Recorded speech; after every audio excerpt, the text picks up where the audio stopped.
The story starts with our protagonist who wielded his sword for over 100 years, reaching the pinnacle, but his death is near even after ascending human limits. But his only regret is that he lived being obsessed with the sword and didn't enjoy life. We now move on to a different scenario where a young boy is being severely bullied, and this white-haired monkey blames his mother and how because of her the clan is in ruin and he should consider himself lucky that they weren't kicked out. They are from the prestigious Tang family, but they have fallen because of the heavenly brilliance demon lord. Literally looks like a TikToker without any filters. They faced this guy when he came to take Tang Jai. After fighting with all their might they managed to win, but as a result they had used all their resources, causing the clan to walk the path of downfall. Moving to our bullied boy, this white hair monkey is still acting almighty. As our boy tries to retaliate, this monkey becomes more aggressive. This is our boy's daily life after his mother attracted the attention of the pervert and ruined the clan, which resulted in harsh words directed towards his mother. After entering the house his mother is all worried, but our Chad tells her that everything is fine, but she knows that the other are bullying him.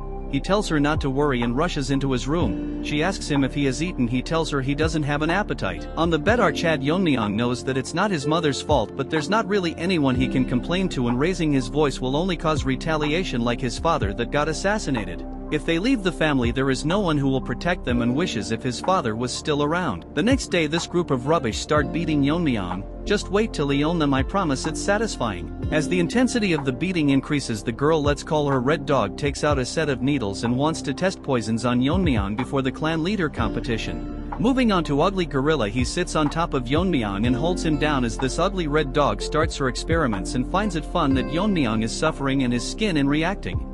After a few hours it starts raining and Yeon-myeong thinks that if he closes his eyes he would be free, but there would be no one to protect his mother, and thinks if he was but stronger he would have taken care of them, and his wish was to get strong enough to protect his mother. That's when Yeon-myeong notices a glowing sword, but he didn't realize that it was here all this time. For some reason this sword feels familiar to him. After getting a hold of it, Yeon-myeong realizes that it was his sword and he had trained for over 100 years, and showcases the ultimate sword he had created in his lifetime, but because he was so focused that even after reaching the pinnacle he can't stop his death and wishes that if he gets a second life he could live a normal life. As he remembers his memories from his past life with his ultimate sword, he merges both his memories from his past and present live. The next morning his mother tells him to not go as he was very injured yesterday, but Yeon-myeong assures him that he will be okay. The white-haired monkey thinks Yeon-myeong is avoiding them. The hypocrite Ugly Gorilla tells him that if his mother doesn't want to see him in a sorry state he will come here. The monkey has decided he will beat him thoroughly even if he comes today. Wait a few seconds till our Chad own them. Yeon-myeong is here and the Red Dog falls from the tree pretending to be cute, but Yeon-myeong doesn't make a reaction. The monkey starts mocking Yeon-myeong and asks him why he looks unharmed. Yeon-myeong tells him that much won't hurt him, calling him by his name, shocking this mutts. They think Yeon-myeong has gone mad and the gorilla is ready to release his frustration. That's when Yeon-myeong starts calling them by their names, which offends this rabid dog, so she thinks of killing him or doubling the poison dosage. As gorilla tries to attack, Yeon-myeong grabs his head and buries his head in the ground, shocking the pathetic retards. As the fat gorilla gets knocked down, they start panicking as Yeon-myeong approaches them and tells them with these pathetic skills they want to compete. White monkey thinks Yeon-myeong is acting differently and charges towards him. Instead he grabs onto his hand and literally breaks it into pieces. According to Yeon-myeong, with these skills the clan leader's position is pretty much decided.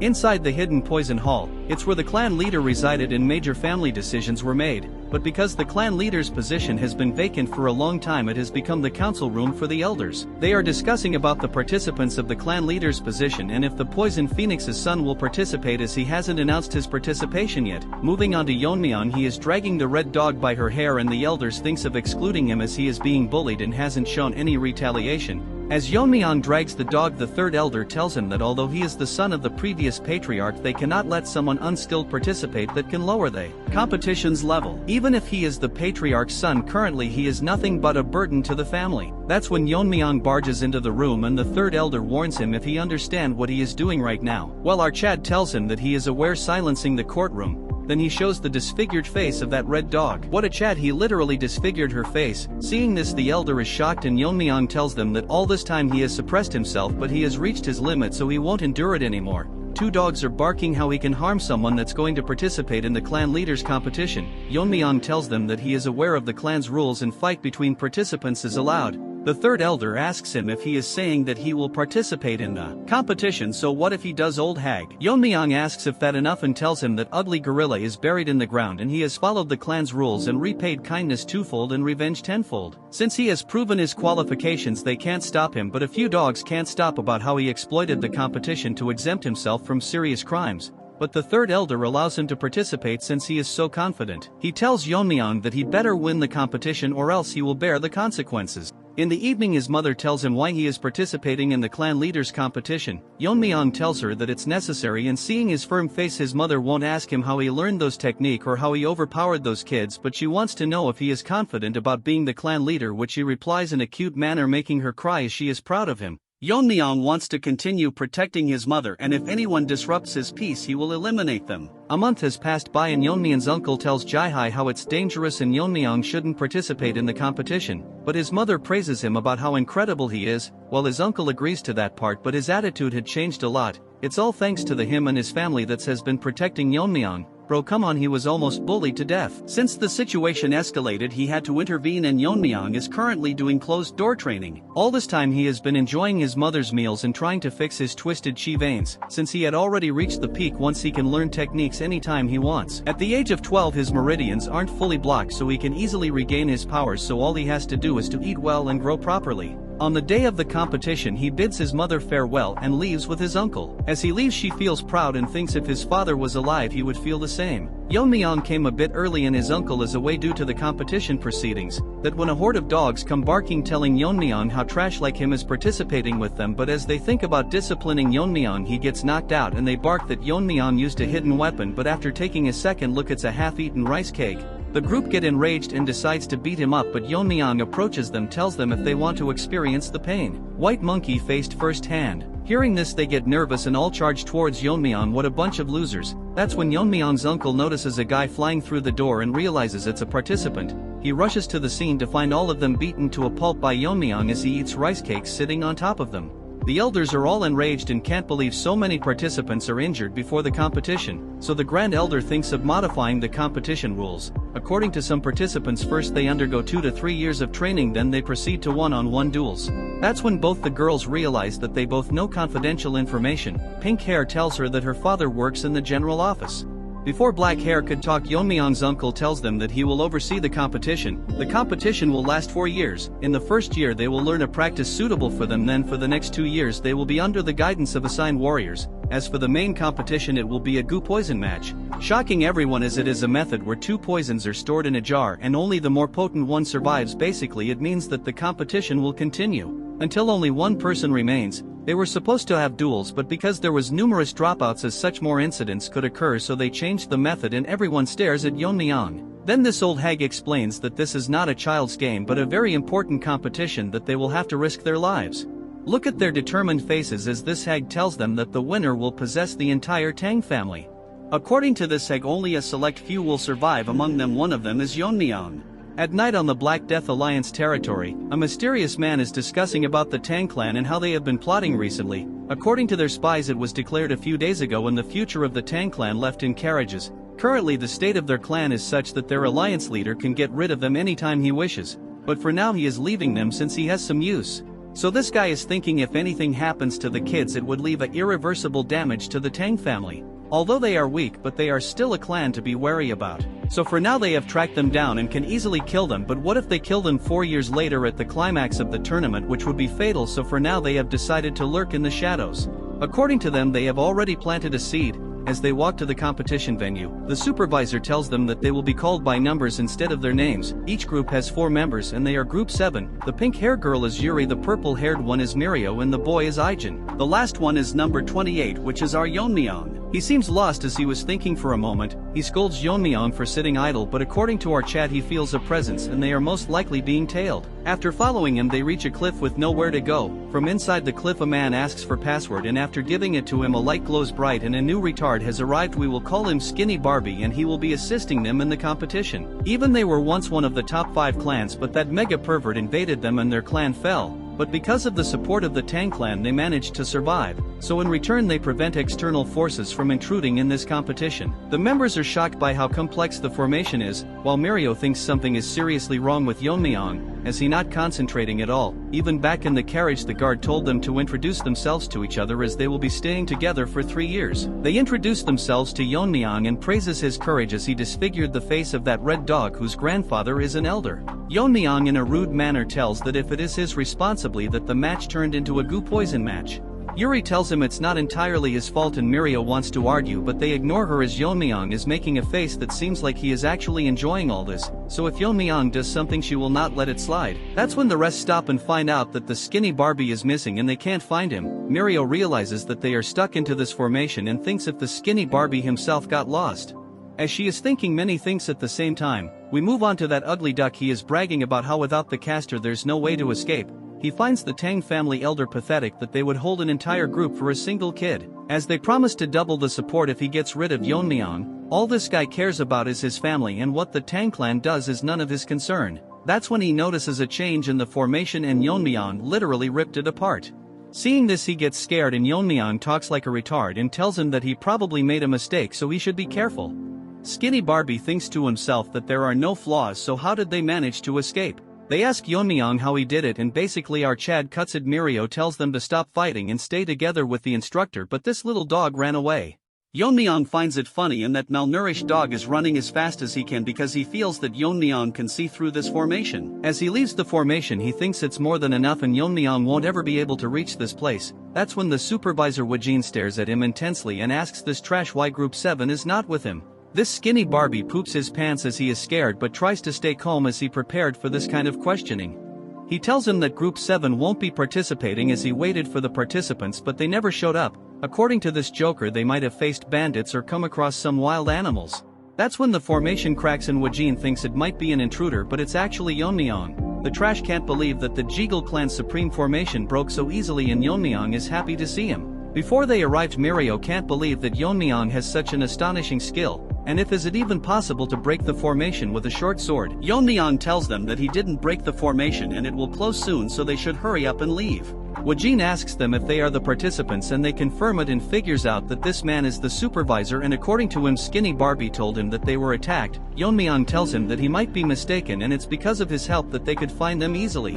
The others can't figure out why he is lying. According to Yeon-myeong he is under the Tang clan's commands so he will keep it just as a suspicion. But after the competition if he finds that they are involved he will eradicate the Jeagle clan from the root. Retarded Barbie makes an excuse and runs away. Wojin apologizes to them for the trouble they faced and officially introduces himself to them as a member of the Bangui Brigade. According to Mirio the Bangui Brigade disappeared a long time ago. They were a military force directly under the young clan leader of the Tang clan and each one of them is as strong as a great leader. The previous clan leader was Yeon-myeong's mother. Before she could talk Yeon-myeong tells him why they are not in the Tang clan. Years ago they fought a desperate battle against the Heaven's Brilliance Demon Lord to protect their master but they were easily defeated. Since they couldn't protect their master they consider themselves nothing but sinners. According to Wojin the first year is autonomous practice and according to their performance they can receive martial arts, scriptures and weapons. Yuri asks Woji if the legendary techniques the 10,000 heavenly flower rain that was lost fighting that mega pervert.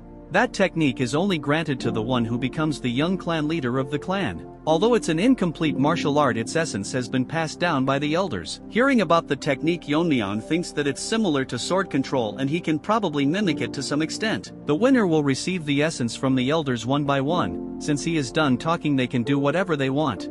Yuri asks him where they will be staying and where they can sleep. He outright tells them to survive on their own and they won't be getting any lodgings or comfortable beds. Wojin tells them that comfort will not make them strong and they should adapt to extreme conditions, so from this point onwards they will start practicing on their own judgment. Yeon-myeong literally asks if proved qualified is it okay to live comfortably on a bed since to him adapting to the forest's environment is unnecessary. Everyone including his teammates are shocked hearing him. Wojin thinks how can someone be so arrogant, but if he is the one that broke the barrier it's best to verify his abilities. Yeon-myeong's teammates are telling him to stop spouting nonsense. Wojin tells him that if he can pass the test he can stay in the manor inside the formation shocking his peers but if he fails he has to bear the consequences. Yeon-myeong tells them to start right away. The test is that the team members will surround him and throw hidden weapons and it ends when he manages to block or dodge them within 5 steps. It will start the second Yeon-myeong blindfolds his eyes. As the members surround him our group thinks if this is even possible. As they throw weapons from all sides towards Yeon-myeong he counts them to be exactly 167 and takes out a dagger and with a single exquisite slash Yeon-myeong manages to block them all shocking everyone present on the scene. Wojin can't believe that he repelled all of them but realizes that he actually attracted all the weapons. Yeon-myeong asks him if he passed, but Wojin is in a shocked state. After coming to his senses, he tells Yeon-myeong that he has passed the test so he can directly go to the manor. Mirio asks Yeon-myeong if he plans to leave his teammates behind. Guess what? He smiles at them and shouts about the meal they will give him. Mirio can't control her anger and Wojin thinks that the battle is already over before it even started. Yeon-myeong asks Wojin to make sure that every meal has meat included. In some place a pack of wolves are enjoying their meal, but soon they start coughing and get paralyzed, and from the top the trio launches a sneak attack. Using Ijin's poison-making skill they manage to hunt them down, and now they can finally eat. It's been 4 months and the first thing they encountered was a bear. Since they didn't find food, they had to survive on grassroots and shed tears when they finally succeeded in hunting. They even managed to find a shelter. As Ijin starts the topic of Yeon-myeong, Mirio gets angry and tells him to shut up.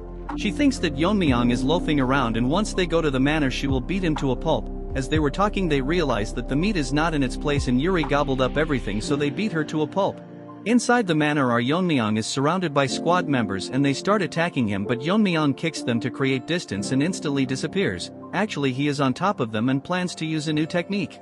Yeon-myeong gets ready and throws 10 rings towards them simultaneously, but the attacks are not normal as they start hitting them one by one. Wojin can't believe that he can control them to the extent that it only nicked everyone's skin. Wojin asks him if he created this technique. Yeon-myeong agrees and tells him that he named the technique the Whirling Line Frenzy Dance.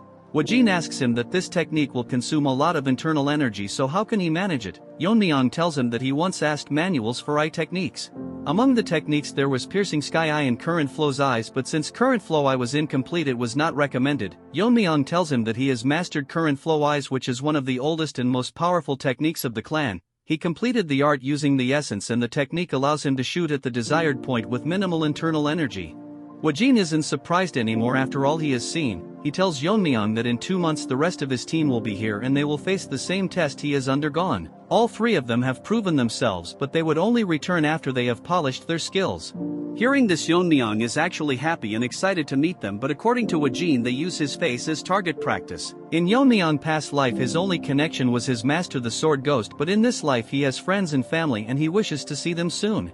After 2 more months the trio is ready to enter the manor and Mirio is very excited to meet Yeon-myeong. Yuri wants to split his head and Ijin doesn't have anything to say. They are all fired up and start calling for Yeon-myeong, but since there isn't any response Mirio thinks if he ran away. Mirio turns back to see why Ijin is so quiet. It's actually because Yeon-myeong is with him. Seeing him they get shocked and Yeon-myeong asks them what they were going to do to his head.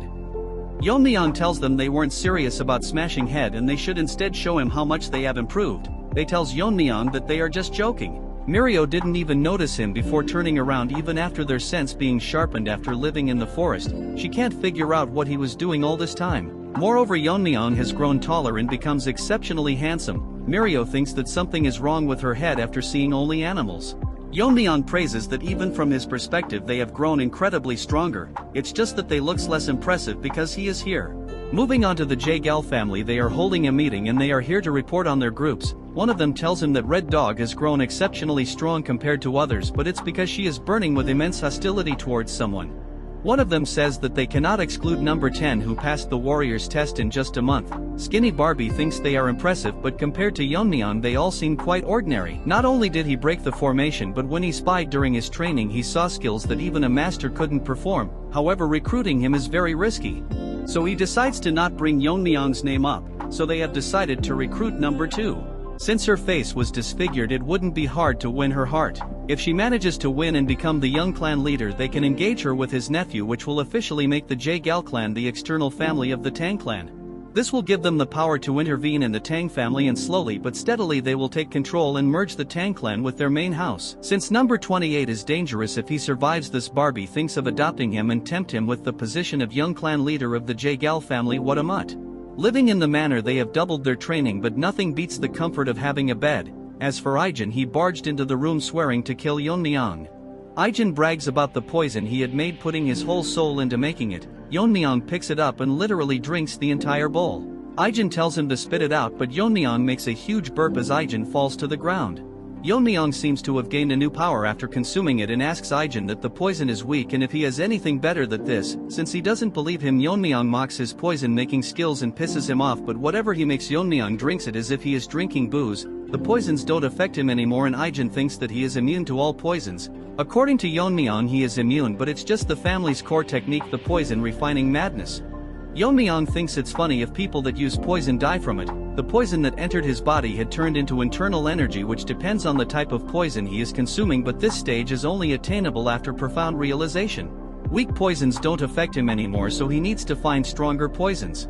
There are too many things he has to take care of, but he can easily take care of the elders. But if the Black Death Alliance leader or that pervert came, Yeon-myeong can't guarantee the outcome. Although he has no grudge with the Death Alliance, they divided the Sichuan city so they cannot be ignored, and their leader is called a genius that destroyed 3 of the 9 factions. If it was his previous self, he could beat them with a flick of his finger, and thinks that if Ijin could make a poison few times stronger. Our poison boy is depressed that he can't create the Tang clan's 10 poisons. Yeon-myeong asks what it means and Ijin explains that it's the 10 strongest poisons left by the ancestors. From the first poison to the 10th, the poison gets stronger the higher the number. The 10th poison was so strong that even transcendent beings can't survive through it. Hearing this, Yeon-myeong thinks of coveting it. He asks Ijin if he can make it, but all the formulas have been lost, so Yeon-myeong again mocks his poison. Moving on to Mad Dog, she is being suppressed by a guy, but he thinks something is wrong. All of a sudden he starts burning and soon turns into ashes. This is one of the 10 poisons that her grandfather gave her in case. With the help of this, she plans to get rid of Yeon-myeong and get her revenge.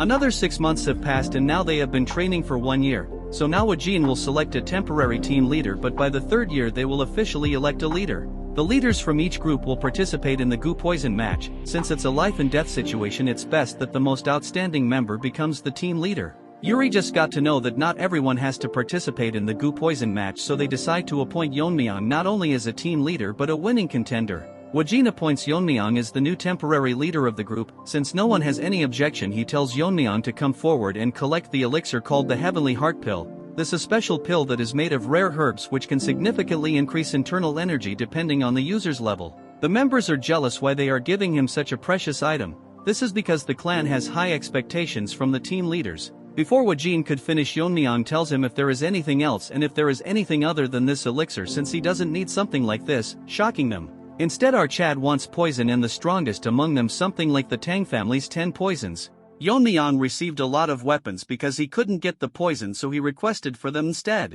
Mirio tries to punch him as to why he gave up the pill. Yeon-myeong tells them that he didn't actually give up the pill a few hours earlier when he was receiving the weapons. Yeon-myeong was disappointed that he didn't get the poison and asks Ijin what he is going to do with the pill. He says that he will return it to the Medicine King Hall. Yeon-myeong figures out an interesting idea that if the team members combine together and defeat the temporary leader, they can re-elect a team leader and reward them the Heavenly Heart Pill. Ijin even thinks this is a good idea since investing into the future of the Tang family is good.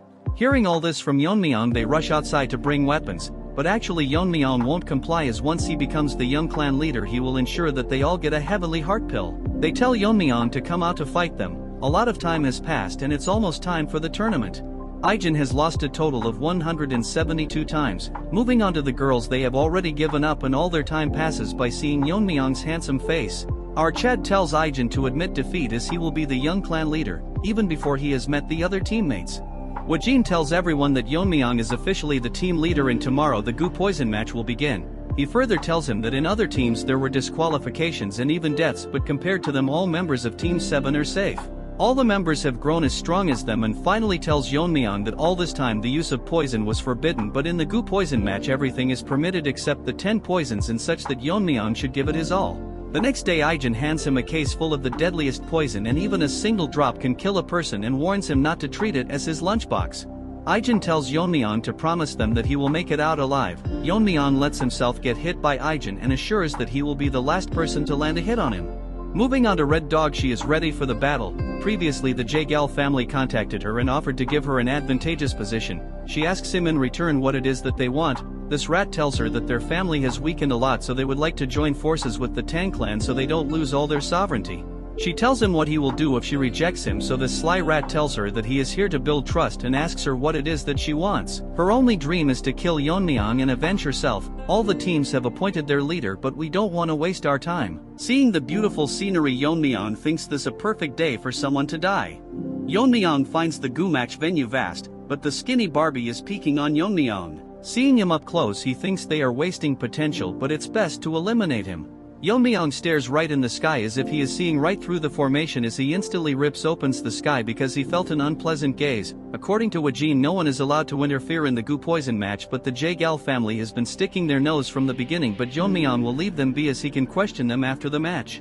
Skinny Barbie is extremely tired out as Yeon-myeong not only saw him, but if he didn't withdraw fast enough he would have been blinded. The bigger problem is that his swordsmanship can rip apart the space, which is unheard of. Finally, after 4 years, Barbie has figured out that Yeon-myeong is not someone that they can handle, so they must stop him by all means necessary or else he will seek revenge on them.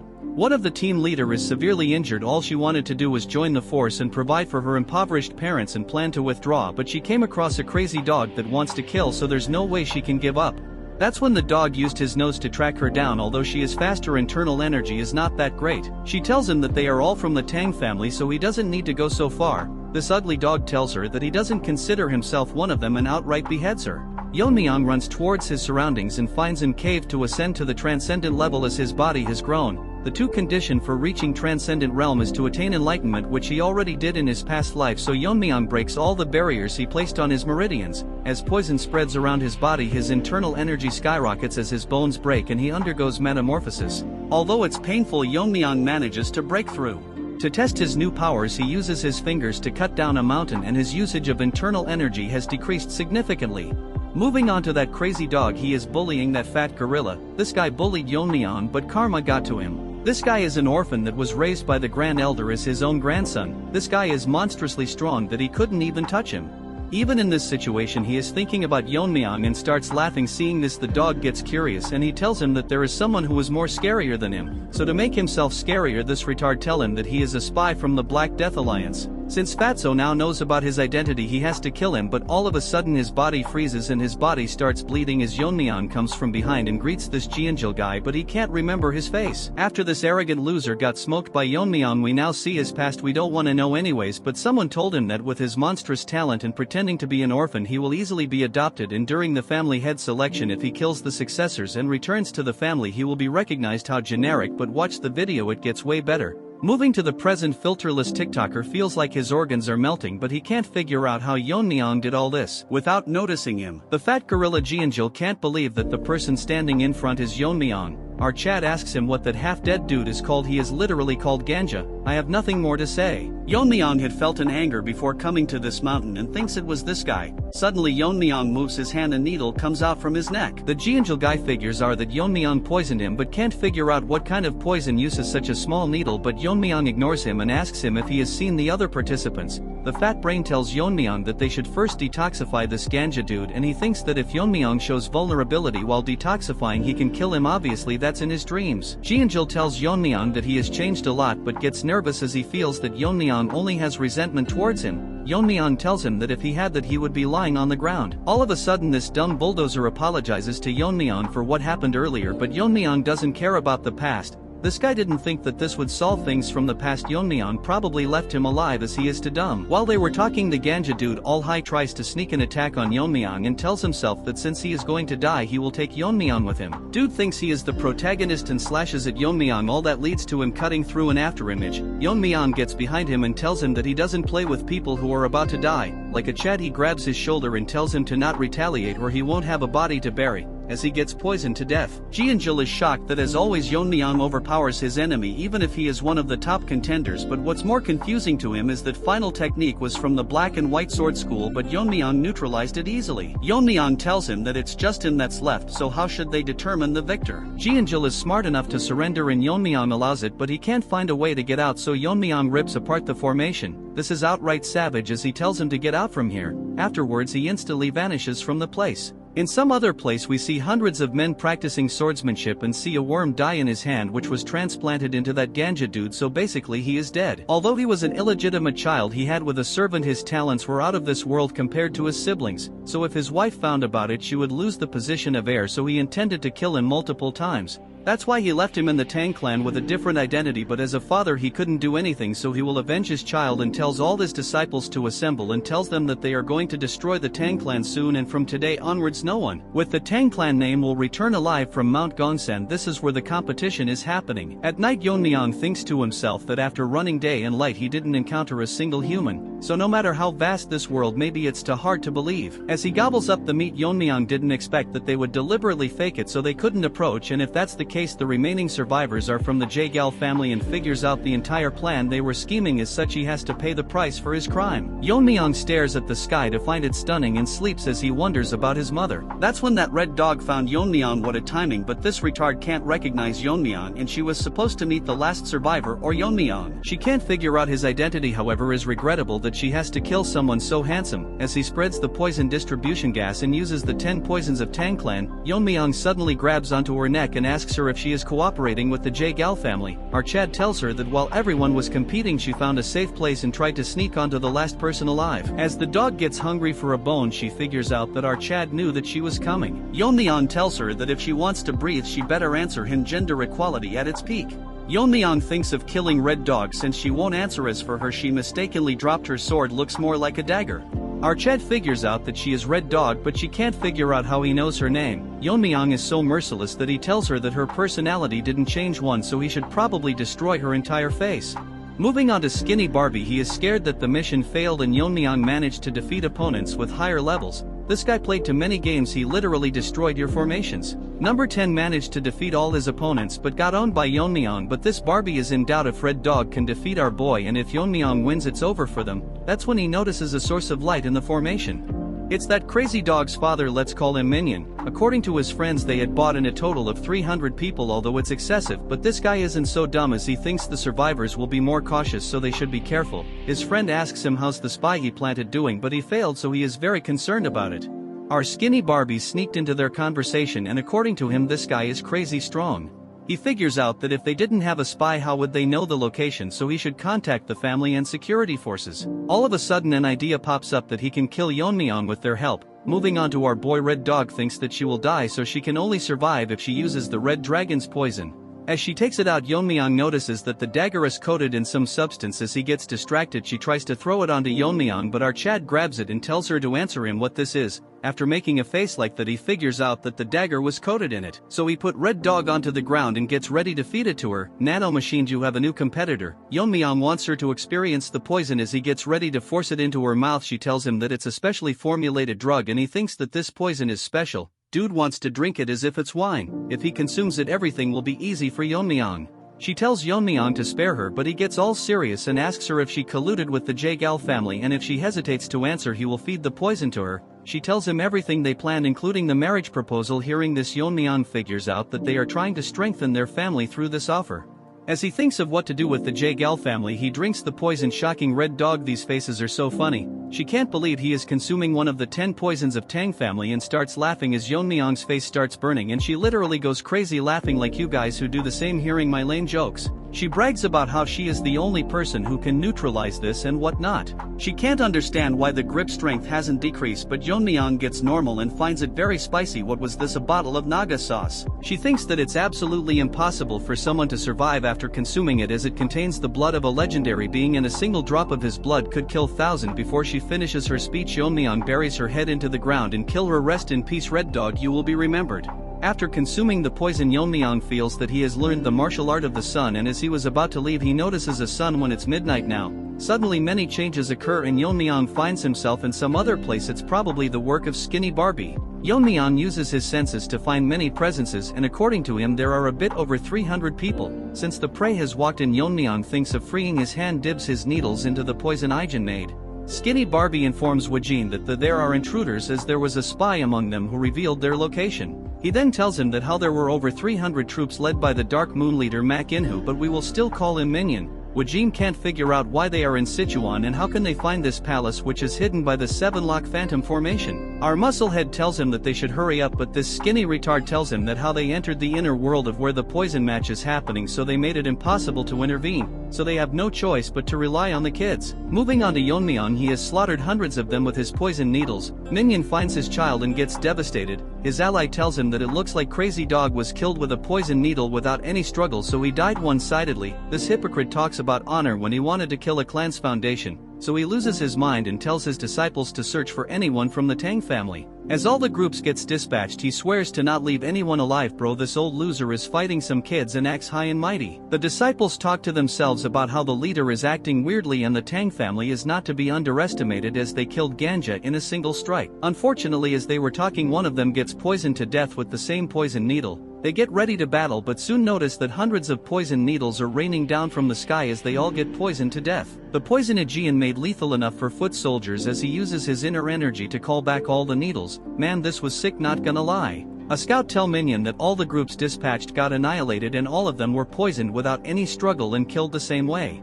More scouts come and informs his the same thing, and now Minion is nervous and their number has significantly decreased. According to his friend, in an hour of searching they have already lost more than 100 of their men. As such, he figure out this was possibly done by one person. Minion is scared enough to pee in his pant and thinks without a doubt that it's the work of a master from the Tang family.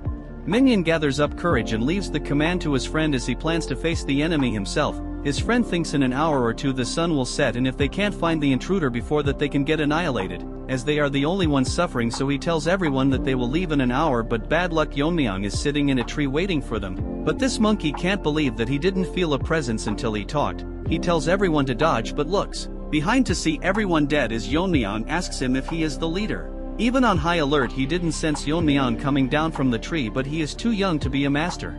Yeon-myeong uses his chi to call back all the needles. Dude is outright badass. This guy thinks he is Einstein as he tries to figure out how strong Yeon-myeong is, and what he did earlier was a technique and it probably consumes a lot of inner energy. He tells Yeon-myeong that he has never seen him, but our Chad tells him it doesn't matter what he thinks or does as he is going to die anyways. This monkey uses a technique and directly transforms into Super Saiyan 4 and charges towards Yeon-myeong, but to his surprise with a single palm Yeon-myeong stops it and mocks him by saying if that's all he has got, and this monkey loses his mind. In a flashback we learn that once the Black Death Alliance took down one of the 9 factions, so this monkey willingly joined them. So as a reward the leader decides to refine the palm technique for him. His technique, Peak Shaking Palm, was renamed. This black leader thinks since he improved it should be called Heaven Quake Palm, but he can't believe such a technique was bested by a young kid. The poison Yeon-myeong drank was the fire dragon's venom. When mastered as deadly as sword chi is filled with intent to cut down anything would be known as sword force. Similarly, venom chi filled with the intent to burn anything would be venomous force. As the Heaven Quake Palm slowly shatters and this monkey instantly burns to his death. As such, Yeon-myeong decides to name it the Fiery Venom Force. Then our Chad moves on to the remaining survivors and asks them who wants to die first, since he has no intention of leaving any of them alive. That's when the minion enters the scene, acting all strong as he gives his bold speech. He tells everyone to get into a formation and surround Yeon-myeong, but look at his face, guys. Surrounded by the enemy, the old man promises to avenge the dead. This reminds Yeon-myeong of the training he did with the Bangui Bridage. Last time he did the whirling chaos dance, so this time he will do something different as he disappears and their heads start flying left and right, but little minion can't figure out his movements as the enraged disciples charge towards him. Yeon-myeong destroys their sword mid-air and uses the broken sword particles infused with his chi. He recreates the 10,000 heavenly flower rain. Isn't this cool? As Yeon-myeong walks, dozens are getting shredded into pieces, and although it's not strong as the original, so Yeon-myeong names it Iron Shard Volley. Since everyone is dead and Minion thinks Yeon-myeong is tired after killing this many disciples and gets ready to attack him and decides to use all the techniques the alliance leader bestowed upon him. As he uses all of his ultimate attacks, Yeon-myeong yawns and blocks all of his techniques. As such, Yeon-myeong has decided to be merciful and show him the silent sword technique. Minion can't believe that Yeon-myeong is able to handle the silent sword technique. Yeon-myeong tells him that it's rather a simple technique, shocking Minion's face. Yeon-myeong make that meme face and Minion thinks that it took him years to master this technique, but it's easy for him. Yeon-myeong tells him that he killed someone earlier who used the same technique, but he knows that they are all under the Black Death Alliance and knows that Lizard in the form of a human can improve any martial arts. That's why independent martial artists leave their former life to devote themselves to the Black Death Alliance. But Yeon-myeong is disappointed by the fact that this is a trivial technique that someone can easily imitate it. Minion got shocked too many times in a single chapter. Yeon-myeong is cruel enough to mock the leader and tells Minion that the lizard didn't have enough faith in him. Since he is so arrogant, Yeon-myeong will show him the actual power of this technique. As Yeon-myeong releases his chi, the dagger increases length. For those who have reached a transcendental level, they can manipulate it. As such, he uses Blade River, ripping apart this inner world in two. Damn, this looks cool. This minion can't believe that a human can use such a technique. Since Yeon-myeong is able to handle so much energy with ease, he must have reached the final stage, in other words the transcendent stage, but Yeon-myeong read his mind as the minion turns into a rat and runs away. Arched tells him that there is no point in running when he suddenly makes that meme face and thinks of using the Tang clan's technique. As the newly born rat runs, he thinks how it's possible for a kid to reach the final stage, that too from the fallen Tang clan. Yeon-myeong's ninja-like spinning blades start attacking him as the rat tries to stop them with his sword. More of them surround him, but this evolved rat managed to hold his ground, but slowly but steadily he gets injured and survives at the cost of an arm. This rat has so much trash in his head that he thinks he can survive, as Yeon-myeong must have wasted a lot of energy using this skill. Yeon-myeong enters the scene and using his chi on the rings, and they start spinning on the ground, shocking this retard, as the spinning blades surround him and the rat gets chopped into pieces. Yeon-myeong enjoyed this place a lot as he used multiple techniques and there's no one alive, so Yeon-myeong decides to leave this place. Arched forms energy around his dagger and thinks that he will fix the elder in the Jaegal clan and make each one of them pay. As Yeon-myeong rips open the formation, this never gets old. Moving to this skinny Barbie, it continues to lie to everyone about how they can't intervene to make the competition fair. What a liar. Everyone present can't believe his words, but in reality this ugly trash can enter the formation anytime he wants, but since he sealed it, no one can make it out of the competition alive. And according to his informants, the Dark and White clan leader is here with 300 of his disciples, which will be impossible for Yeon-myeong to handle. As this donkey covered in makeup talks nonsense again, he sees everyone making an happy reaction. Looking back, he sees Yeon-myeong staring right at him. Yeon-myeong's friends rush to hug him and he tells them that no one was able to hurt him. With a smile on his face, Yeon-myeong stares directly at the shocked skinny Barbie. Barbie cannot understand how it is possible that he is alive, and if the 300 soldiers were completely useless, he notices Yeon-myeong's glare and hides his face with a folding fan. The Jeonjil dude greets Yeon-myeong and he smirks at him, but Barbie is still in disbelief how he is able to cut through the 7 legendary formation of the Jaegal clan, which even a master won't be able to do, and gets suspicious that Yeon-myeong is above a master. Yeon-myeong wants to immediately kill him, but he can't take chances until he becomes the head. So he first decides to take care of the Tang clan elders. As Yeon-myeong was about to explain to him what had happened, the surroundings suddenly started shaking and the entire formation starts breaking down. Everyone can see what had happened inside the inner world. They see hundreds of dead bodies. Wajin is in amaze that he handled this May by himself, and even he would find it difficult to deal with more than 30 of them, but after seeing the dead body of that evolved rat earlier known as Minion, they are literally acting like girl in concerts as he is extremely strong. Yeon-myeong is literally a top-tier protagonist. He tells Wajin that they weren't hard to deal with as it was expected from him. Wajin thinks his power is already beyond the head.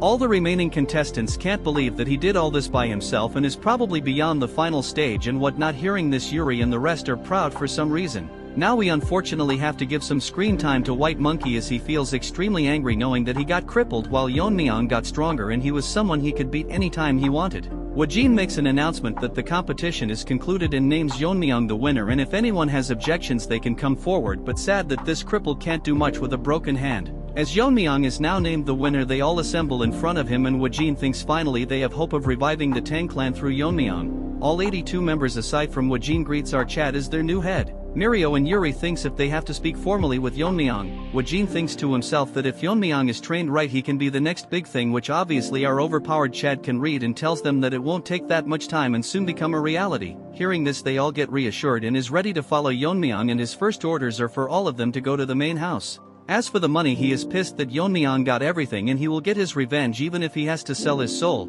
Chill bro, it's not worth that much, as he transforms into a deformed omelet. After they all left the scene, the joint sect Taeho along with his fat assistant Hyunso. They were nearby but can't believe that more than 300 people have been killed. But they think that no matter what, the younger generation are monsters, as with even a number less than 100 in the mountain they could do it. But this Taeho thinks something is wrong that such a thing happened, but none of them were aware as over the year the Tang clan sent them valuables in honor of the tournament. Hyunso thinks that the Tang clan's blade technique declined very much, that when Taeho tells him that it was done by a short blade, shocking this fat panda. According to his analysis, these people were dealt in seconds sand, so all of them were killed by one person, so he must see this person and decides to go to Sichuan. Hyunso is worried that while going to Sichuan if they come across them, but Taeho is confident as he has reached the top. Remember, Evolved Rat also behaved like this and got owned by Yeon-myeong. Hyunso thinks that it is best if they first visit the family, so this Taeho dude agrees to it. At the moment the Black Death Alliance is in the south while the demonic cult is in the west, and for the joint faction they are currently in a tough spot. So his master wanted to meet the Tang clan master who was in a similar situation.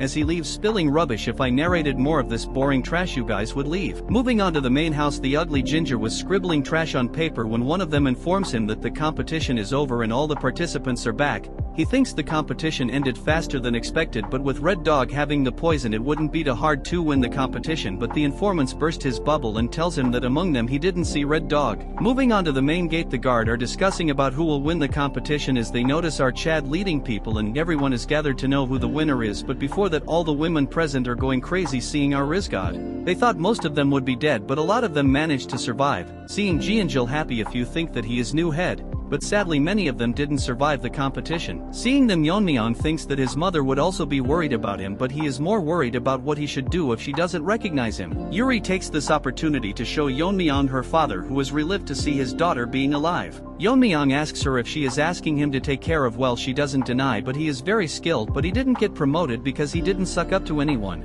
Yeon-myeong finds this as an opportunity to make people who are on odds with elders his own, but he doesn't know much about Aijin and Mirio. The current head of the Tang clan, let's call him Crippled Chicken, greets everyone, and this skinny Barbie starts smooth talking him, and this crippled chicken praises him how their formation helped the Tang family and they were comfortably able to host the competition, but little does he know that it broke. Since he is done greeting, he tells everyone to go meet the elders and the warriors are dismissed so they can rest. Wajin apologizes to them, but they will not go to the elders' house, shocking this to house animals. The chicken star questioning Wajin, but as the person of Yeon-myeong, he tells him that as per the family rules they were supposed to visit the stealth and poison hall rather than the elders' house. This crippled chicken gets pissed and tells Wajin to disperse or else her will punish them for protesting, shocking everyone, and according to Wajin they are clearly showing that not to talk back to the elders. Yeon-myeong intervenes and asks him if there is anyone who has more power than the family head, and after asking for his identity Yeon-myeong tells him that he is the winner of the competition. This chicken goes back to its den and informs its masters that the winner is called Yeon-myeong. This ginger-faced can't accept that Yeon-myeong won the competition and thinks about how his grandchild can lose even after having the red dragon's poison. The grand elder is confused how his disciple that he personally recognized and before the competition he was sure that Yeon-myeong was not as strong as him, so he is growing every day as they speak. As these retards talk about what to do they come to a conclusion that they should meet up with Yeon-myeong directly. The third elders asks Chicken why he didn't bring them here. Earlier Yeon-myeong told him that only the head can order the heir, and since that position is vacant it doesn't mean the elders can order in their place. As this crippled chicken tells Yeon-myeong that he hasn't been officially declared the heir yet. Hearing this, Yeon-myeong releases his inner energy, almost making this chicken lay its eggs, and as such everyone will follow him to the poison and stealth department and wants this chicken to inform the elders that their reign is over. As the crippled chicken shakes in fear he repeats the words Yeon-myeong told him. The elder gets so pissed he destroys a table and tells everyone that Yeon-myeong hasn't been selected as the official heir so they can question his attitude and strip him of his qualifications, so they will go to the poison and stealth hall and all elders assembles their private force. Since our Chad challenged the authorities of the elder and misbehaved, they will show him who the master of the Tang family is. Yeon-myeong's uncle can't believe that he won the competition. He felt his aura as a kid, but now it has surpassed him and he thinks his sister would be happy hearing this.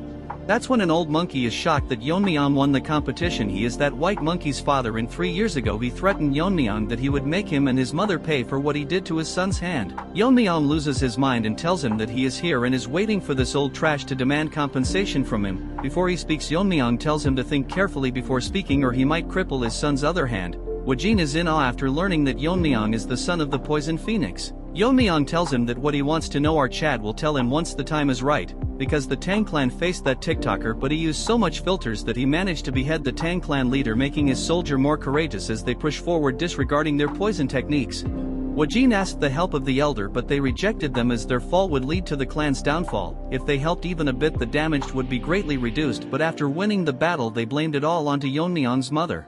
So she must have faced a lot of difficulties raising Yeon-myeong. He tells the others that they must remember who the mother of their current master is. It's as if they have been given a second chance. That's when Wajin hears a noise. It's the voice Yeon-myeong has been waiting for, as the elders are all here with their forces and wants to meet Yeon-myeong after defying the council. Wajin is nervous as he didn't expect that they would gather all their forces. He doesn't want to hear anything and wants to meet Yeon-myeong. Our Chad comes to meet them at stares at their comedy, as he tells Yeon-myeong that he dared to claim the future leader of the family without their permission. Yeon-myeong tells him that he has already won their competition and currently he is verifying the fairness at the Stealth and Poison Hall, overseeing the competition as such. What more does he need?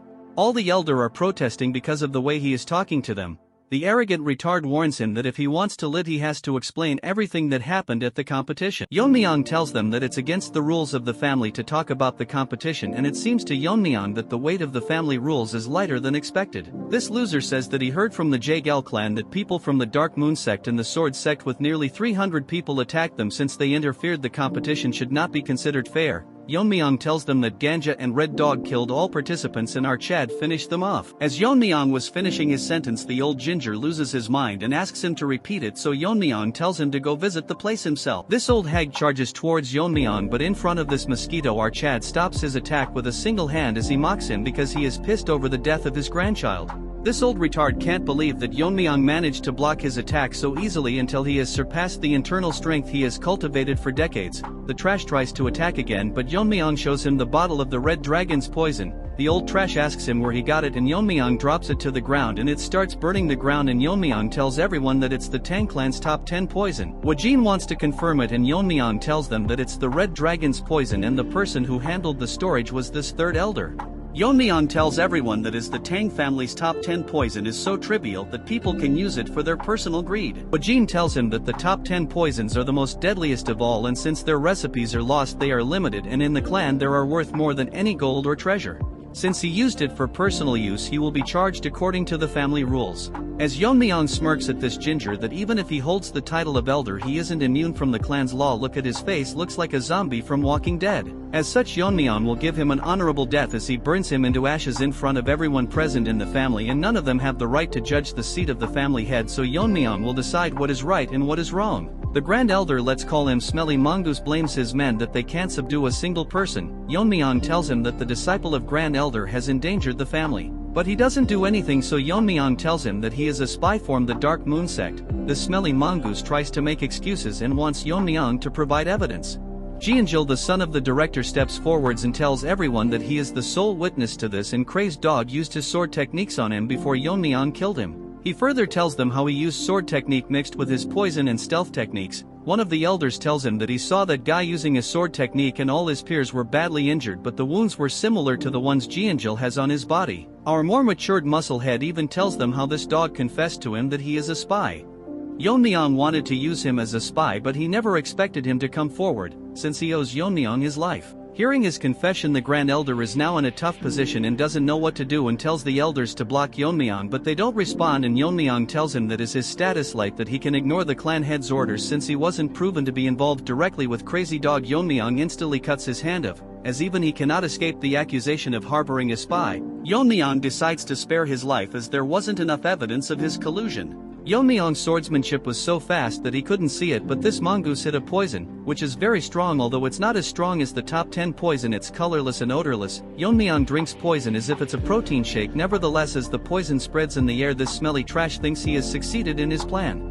Yeon-myeong notices that this loser spread a poison in the air, so our savage Chad chops his other hand as well. Obviously one dog is barking that Yeon-myeong has gone mad since he said it with his own mouth that he would consider mercy. That when another elder tells him to look at the Grand Elder's severed hand, the object near his hand is a poison bottle. Yeon-myeong finds it disgraceful to the family that the Grand Elder would try to poison the head of the clan, so according to the clan's rules and because of his crime he will be deemed as a traitor and gets executed in front of everyone, and warns everyone that all of them are not above the Tang clan's laws. If any of them were to disobey the head or break the laws, Yeon-myeong would punish them himself. If this continues, the clan will collapse anytime, but Yeon-myeong promises that the members will not be exposed to the threat of the pervert and the lizard sect and cults. Yeon-myeong tells the elders if they acknowledge our Chad as the rightful head of the Tang family. Onto Yeon-myeong's mother yard, the nanny starts crying as our Chad won the family head competition, and because of his overwhelming power even the elders had to acknowledge him. She is proud of her son, but man, they upgraded her art, now she looks way too pretty. Moving on to our Chad, he wanted to meet his mother and inform her first, but there are a mountain of tasks that he has to handle. As per Yeon-myeong's orders that all the issues will be handled by the Stealth and Poison Hall and all key decisions will be need the family head's approval. Although most of the elders are displeased, Elder O is the only one who expresses concerns and tells Yeon-myeong that he can act as a regent until Yeon-myeong grows up. Our Chad thinks it's a good idea, but he will decide later who will take over the regency. After investigations, the poison hall concluded that the third elder indeed misplaced the red dragon's poison. Yeon-myeong has decided that the elder can keep their personal forces, but they will have to bear the cost of maintaining themselves, and if they set a budget for that, it would be nulled as of this moment. Since two factions under the elders had no one to lead them, they are combined into the shadow troop assigned to the stealth and poison hall. Yeon-myeong adjusted their salaries and like a savage tell them that they are outright trash, so they should prove their worth or else they will be dismissed. A few days later, Yeon-myeong summoned the Jaegal clan, and Skinny Barbie can't believe that Yeon-myeong used force to topple over the elders council and all of their plan have failed miserably. He thinks no one might know about what they did in the competition. Dude really thinks Yeon-myeong is a retard. Our handsome Chad in new clothes tells him that he was busy so he forgot about a few things. Barbie can't believe that Yeon-myeong looks so different. Barbie tells that what is the reason they were summoned, and Yeon-myeong tells them the Jaegal family's formation is great, so he should make the main clan's formation for the Tang clan. Barbie tells him that he cannot do it without the head's permission, so Yeon-myeong throws a needle and instantly kills everyone other than him, and Yeon-myeong says that he already knows about their plan of trying to take over the Tang clan, and if he is dumb enough to think that he would ignore all this. According to the clan's rules, he will pay the Jaegal clan 10 times back if he doesn't hear a positive response on the count of 3. Our Chad will personally go to Jaegal clan and annihilate it himself. So this Barbie has no choice but to agree to Yeon-myeong, in return wants him to spare his family members, so Yeon-myeong will trust it to be done. Moving to the story, it's been a few days since Yeon-myeong became the clan leader. Currently he called in his friends, but they seems to be extremely nervous in front of him. Mirio is scared and asks Yeon-myeong why he called them, calling him by the name family head. Hearing this, our Chad laugh and tells them if they are mad enough to maintain formality with him. So they start acting like barbarian. Looking at them, it seemed like Yeon-myeong is a teacher and allowed her students to never study in class. Yuri asks our boy what is the reason he called them here. Yeon-myeong tells her that he has appointed her father as the chief officer, shocking the other two barbarians. He tells her that her father is a very capable person and have caught a golden opportunity that he should seize. Yuri also wants this, but she is worried that if he decides like this there will be retaliation. Our Chad says that silencing a few opposing voices is easy for him, but if her father was to show off his connections and neglects his duties or secretly embezzles fund, he would be dead. Yuri stops him and tells our Chad that her father is not that kind of a person. Since his position is decided, he tells Yuri to assist him in adapting to the chief officer's duty. Yeon-myeong thinks to himself that if Yuri's father were to follow what he did, there would be no need to worry. I downed on my jokes because I am not getting any money because of them. Moving on to Yuri, she is still crying like a little girl. As for Mirio and Ijin, our Chad would like to hear their current situation, that is the reason he called them. If there are people with outstanding capabilities but are suppressed out, ostracized, he plans to take them under him. As Yeon-myeong talks, Mirio tells him that she doesn't have anyone to recommend. Yeon-myeong asks Ijin that he is related to the Medicine King Hall and wants to know the condition of that place. Hearing this, Ijin has gone dead silent. He tells Yeon-myeong that he has been wondering all this time if he should talk about the Medicine King Hall because all this is related to our boy, specifically his father. Hearing this, Yeon-myeong's reaction changes, and this involves the ones who were related to his father's poisoning. Behind all of this was the Medicine King Hall. Mirio cannot believe and asks Ijin if he is sure it's the Medicine King Hall. Yuri turns into Gorilla Barbie and tells everyone that Yeon-myeong should split their head for laying a hand on the family head's father. Our Chad tells her to shut up and wants Ijin to continue what he was saying. The Medicine King's Hall is so secluded within the main house that not even the elders' influence can reach there. All studies related to medicine and toxicology are conducted. Furthermore, they maintain their finances through treating patients and selling medicine materials. Even after that Heavenly Perverts incident, the Tang clan survived because of the Medicine Hall's support. They earned the funds necessary for the Tang clan's maintenance cost. Ijin is shivering in anger as he tells Yeon-myeong that the leader of the Medicine King Hall was his grandfather. Mirio tells him that he was dismissed because of some reason. During his time as the leader, there was someone who visited the hall daily. It was Yeon-myeong's father. After the invasion, those resentful of the Medicine King Hall increased, but if anyone slandered the Medicine King, he would stand up for them. But since he was a scholar without any internal strength, the aftermath of a physical fight was evident on his body. According to Yeon-myeong, if someone with no internal energy is hit by an attack carrying inner force, they cannot dissipate the energy and end up suffering deep internal injuries. Despite all this, his father still fought through. Ijin goes deeper into the story and talks about the person who was holding the position of vice leader of Medicine Hall King. We will name him Froggy, which is pretty accurate if you look at his face. A dispute broke out when this fat Froggy was caught by Yeon-myeong's father slandering his mother. Instead of reflecting, this frog tried to use martial arts when he was losing the argument. It stopped only after his grandfather intervened. Because of this, Froggy was excluded from being a candidate for the next leader. Before we continue, I can't understand how Yeon-myeong's mother was the young clan leader but she never retaliated. Anyways, moving to Yeon-myeong, he asks Aijin if that Froggy harbored resentment and poisoned his father. Aijin starts crying and tells him that after poisoning Yeon-myeong's father, he killed Aijin's father and poisoned his grandfather. Furthermore, this frog imprisoned him. Hearing all this, Mirio is shocked that all of this happened and none of this wasn't made known. Ever since his grandfather was poisoned, he was not in his right mind, so even if he explained the situation, no one would step forward. So that's why he entered the competition, and during this 3 years they wouldn't kill someone who knew the truth about this incident. As Aijin cries about going to see his grandfather's condition, but he is too afraid to go there, so he apologizes to Yeon-myeong that it will be hard to find talents he seeks in the Medicine King Hall. Yeon-myeong asks Aijin why is the vice leader still keeping his grandfather alive, and it would be better to silence him by killing him.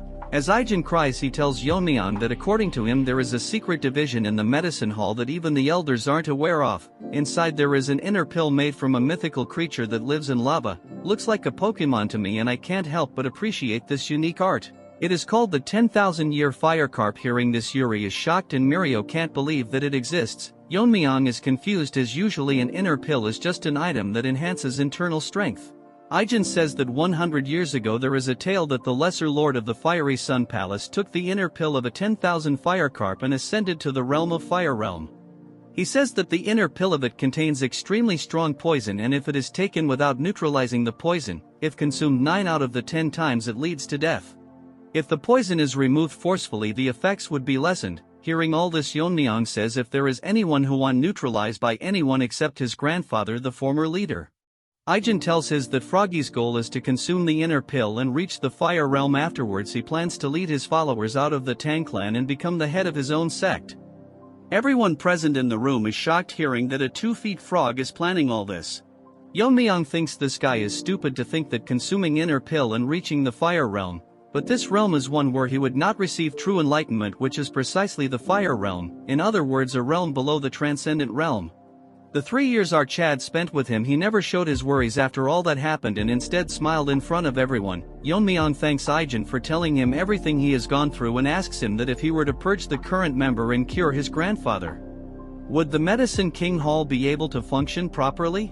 If he was just poison, Yeon-myeong can take care of it and wants an answer from him. Aijin is confident that it is possible and he thinks he is less capable than the current leader.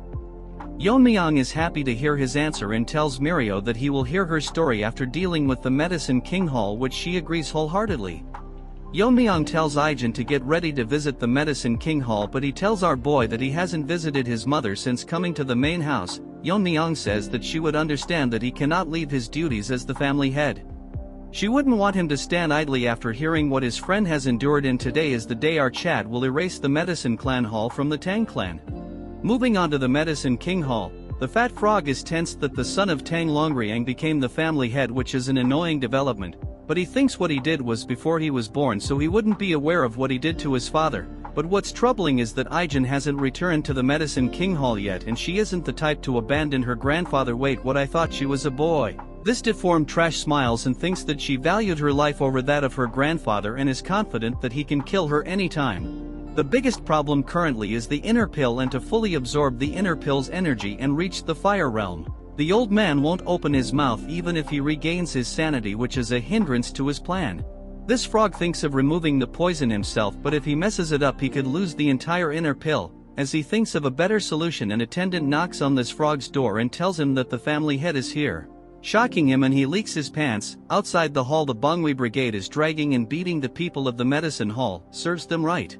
And the person leading the charge is our mega Chad Yeon-myeong. Looking at his face, he is probably going to slaughter everyone.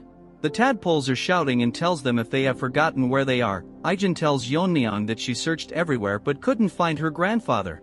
She searched every nook and cranny, but there isn't a single trace of him. Losing her mind, she asks the tadpoles where he is kept, but they just won't answer, so Yeon-myeong orders Wajin and he instantly rips them into pieces. That was what you call badass.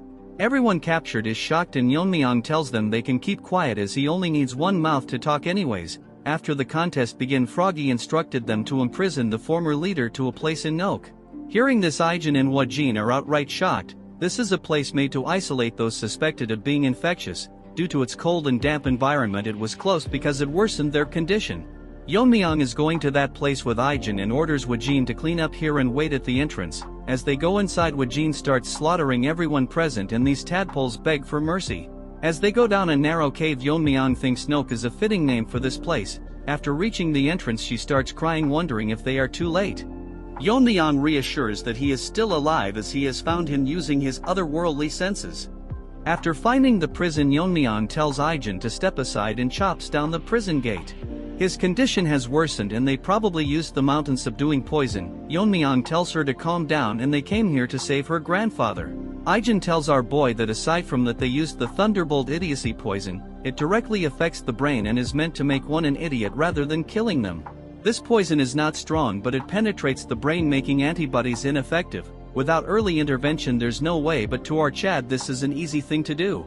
Yeon-myeong tells her to hold him down and places his hat on him. Our Chad injects his inner energy to his body and the poison devouring frenzy starts devouring all the poison within his body. Ijin notices his hand moving. Yeon-myeong thinks that it's best to just absorb the poison as his poison devouring frenzy has devoured extreme poisons many times. His complexion starts improving and as Yeon-myeong is done devouring all the poison, he tells the old man to rise up and he opens his eyes to see his granddaughter. What's funny is that he misunderstood Yeon-myeong as his father, so they explain to him what had happened and now he is the family head. Yeon-myeong is happy that he took care of his father and old man starts crying as he was saved by a child who wouldn't see his father's face because of his fault. He talks to the dead Longrang and he would be proud to see his son if he was alive. Even though he is old, he shall devote himself to serving the family head. Our perfect protagonist hands him his coat and tells him that he is here to arrange position for the leader and Ijin. Yeon-myeong tells him that it's time to head out as people are waiting to see him. Outside, that ugly frog is making even uglier faces as he can't believe that the old man is standing firmly, figuring out that this was done by the family head. Froggy thinks to himself that a direct confrontation would be bad as he slaughtered the elders without any hesitation. This dumb frog tries to threaten Yeon-myeong by telling him that they are the haul that earns all the money and without them the clan would collapse. Yeon-myeong thinks that he doesn't understand the situation he is currently in, and turns cold, telling him if that's enough for his last words. Our Chad asks old man if he has anything to say, but he ignores this frog, so it tries to hop out of this place. Thinking he will die if he stays here, that's when his body stops moving. He got struck by a poison needle which was made by Ijin, making her qualified enough to replace him as he takes back the needle. Clan is shocked that the medicine hall is gone and everyone there was killed. A bunch of ugly TikTokers act as if they are some specialists, talking about how the Tang clan survived thanks to the medicine hall, and getting rid of them is outright dumb. Now we move on to our Chad staring at the inner pill. Take a closer look. This looks like a Ferrero Rocher. Ejin's grandfather tells Yeon-myeong that if this pill is left out, someone like Frog Face might appear again to steal it, so he will deliver it our boy once the poison effects have worn off. Moving on to Yeon-myeong, his mouth is watering like a dog staring at a big bone. He tells the old man that he will just take it as it is. The old man looks confused and tells him that if he is not going to use it immediately, it would be best to keep it here. In the eyes of Yeon-myeong, the poison of this pill is so strong that it's viable to the naked eye. So there is no possibility that he will get rid of something so precious for you all. He is talking about the poison, not the pill. Yeon-myeong places his hand on top of the pill and starts absorbing the poison. As Yeon-myeong absorbs the poison, he thinks that the poison is extremely potent, which is expected of the inner pill of a spirit that lives in lava.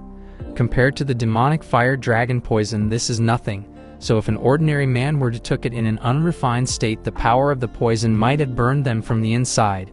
More importantly, this is such a powerful poison, but compared to the 10 poisons it is nothing, so our Chad thinks it's best to look more into the 10 poisons. Looking at the pill after the refinement process, Yeon-myeong feels the power of the spirit and it is now ready for consumption. Yeon-myeong goes to his mother's new chambers and knocks on the door. As his mother gives him permission, our Chad enters to see his mother waiting for him. Dear artists, make a female protagonist on par with his mother. She never thought that she would be able to come to the main house again, and she is lucky to have a child like him. Yeon-myeong tells her that this place originally belonged to her, so of course she should be here. Yeon-myeong takes a closer look at her and think that although she is still pretty, however, it looks like she worried a lot about him all this time. She loses control of her emotions and runs towards our Chad, hugging him, and she is relieved that our Chad has safely returned. Yeon-myeong thinks to himself that in his past life all he could do is reflect on regretting until death came to his door, because he had no one to share his happiness even after reaching the end. Since his past life was full of regret, he plans to protect this life and live it to the fullest. Yeon-myeong asked her if she met the Manhwa brigade. Earlier they came in to help her move things and started crying. Well, that was touching. She asks Yeon-myeong what's in his hand. Our Chad tells her that this is something he brought as a gift for her. As he shows it to her, she gets shocked to see that it's a 10,000-year fire carp pill. She instantly recognized so all she has to do is use it. She thinks this will help Yeon-myeong more as he is the one who is going to lead the Tang clan.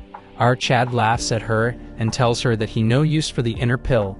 Yeon-myeong holds her and tells her that the pill can't increase his strength anymore. As he releases his inner energy, his mother gets shocked, more because Yeon-myeong reached the fire realm, and our boy confidently confirmed her question.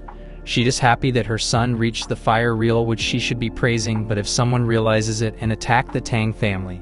Yeon-myeong tells her that he wants her to live a very long life, including his father's share, so he wants her to watch over him. Since the pill is dissipating, she should hurry up and consume it. She thinks she was worrying too much, and even if her son is in the fire realm, it's natural for a mother to protect their child. So she tells our Chad that since he bought it for she won't reject it.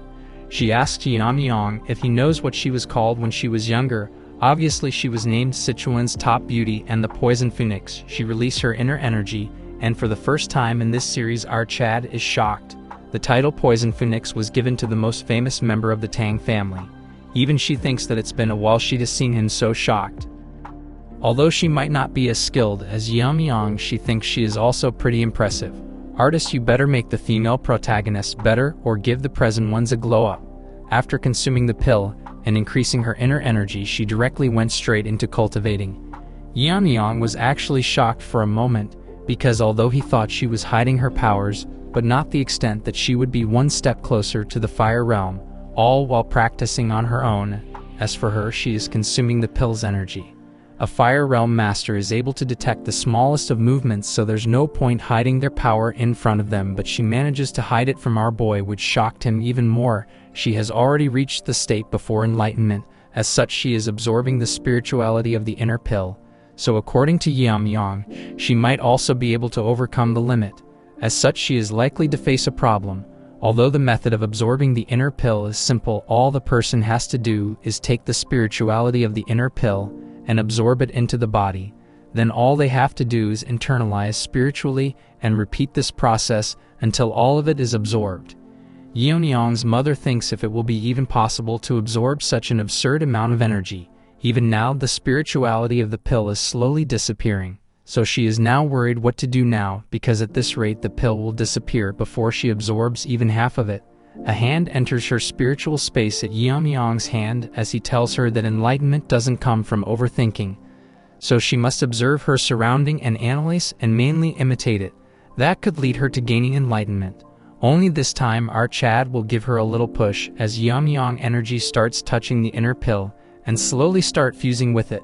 She sees the technique and figures out that this is the Tang family's Azure Radiant Heart techniques, and figures out how it should be done.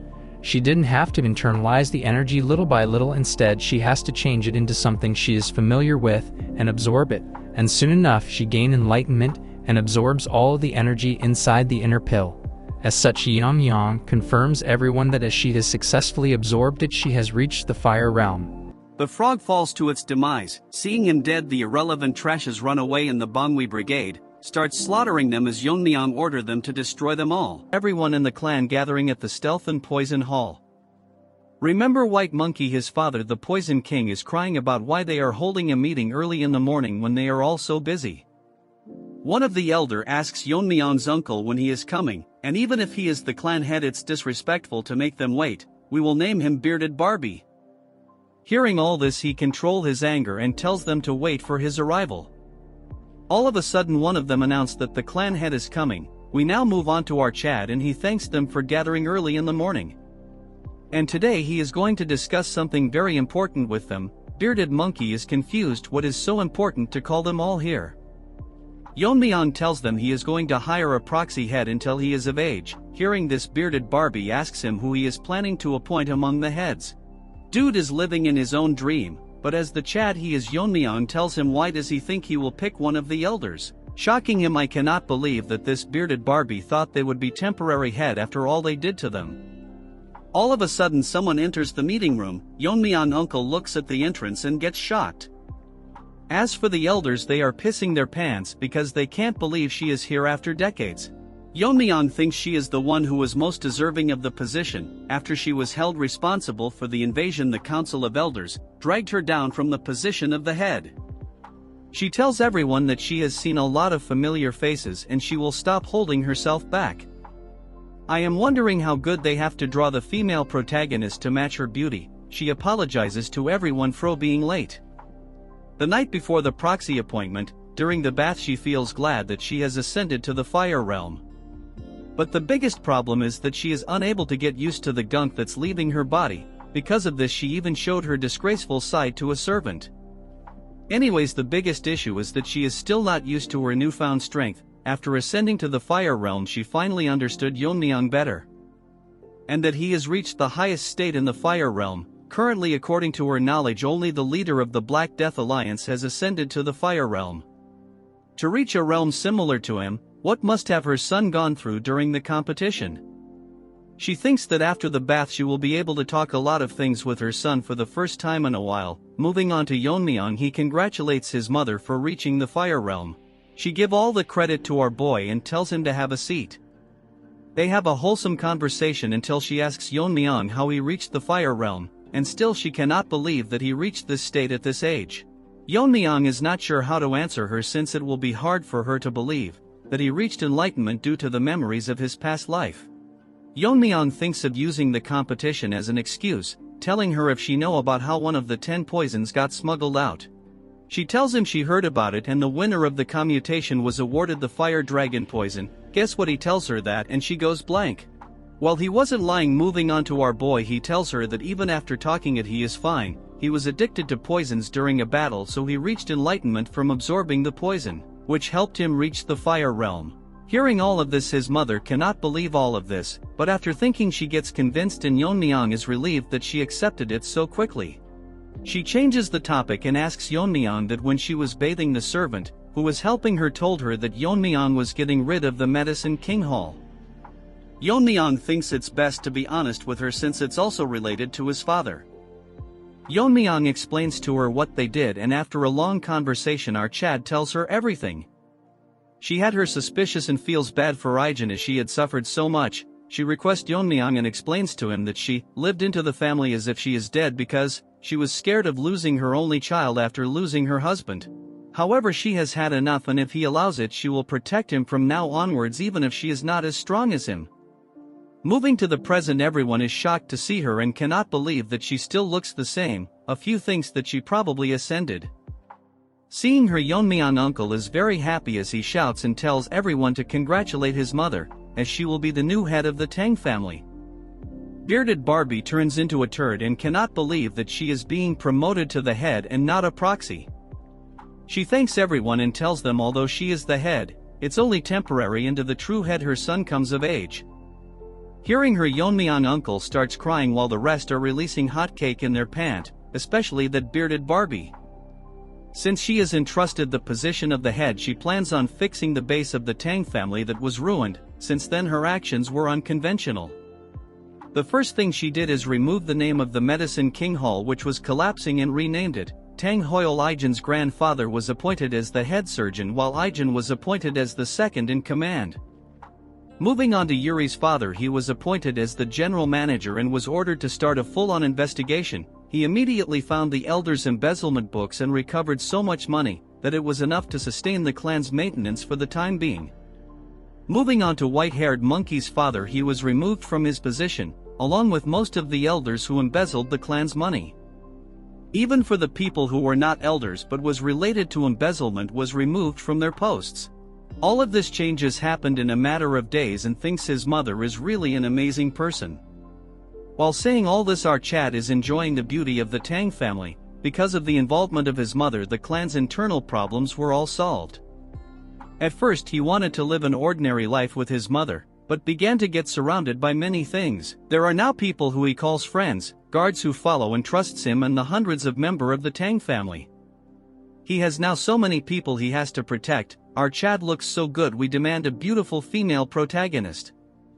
There was once a time when it was hard for him to keep his body healthy, since he was resentful that why he was even born. His goal is to grow stronger, that no one can harm the Tang family. Whether it's the Black Alliance or that pervert or whoever it may be, they will never be able to hurt the Tang clan. We now move on to the Black Alliance, where the lizard is thinking about the Tang clan when a woman tells him that the twin sword trash, the one who invaded the test, was defeated by the current head. This eyeless trash with ugly bangs elaborates how he was famous and well known for his strength, so she requests the leader to destroy the Tang clan.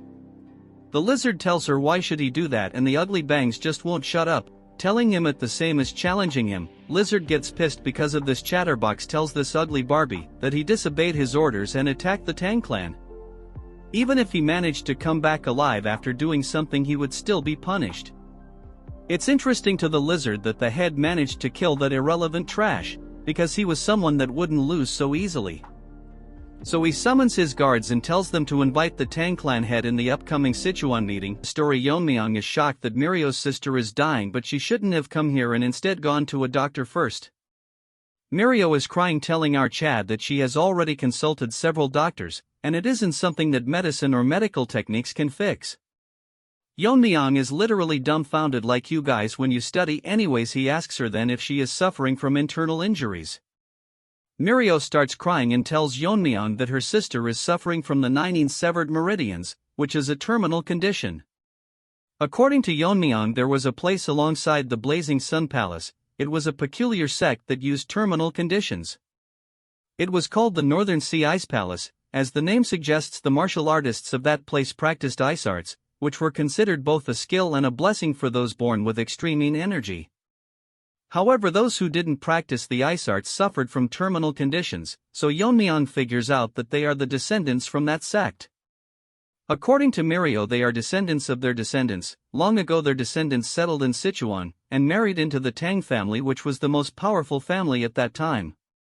Learning ice arts can free one from terminal conditions, but this is the Sichuan Tang family, which deal with poisons and hidden weapons. So there are no practitioners of ice arts or related information here. The martial art of the Ice Palace has been passed down from distant ancestors, have been long lost. This condition is a hereditary condition that appears once every few decades, which is unfortunate. Yeon-myeong thinks there is a way out of this when Mirio tells him that they have reached her house, which is literally covered in ice. Going inside, Mirio starts crying because her conditions worsened since she left the house. Her sister has completely turned into ice.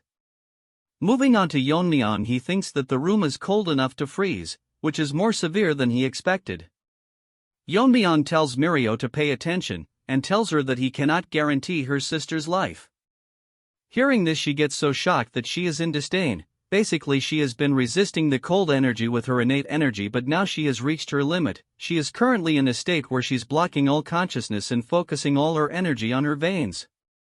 Mirio misunderstood Yeon-myeong and starts breaking down and sobs that there's no way to save her.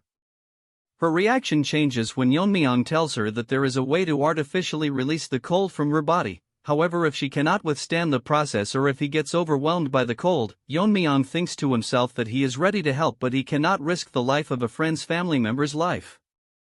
So he leaves the choice whether to go with it or not to Mirio. She thinks that she came to him after there was no options left, so she cannot give up without trying.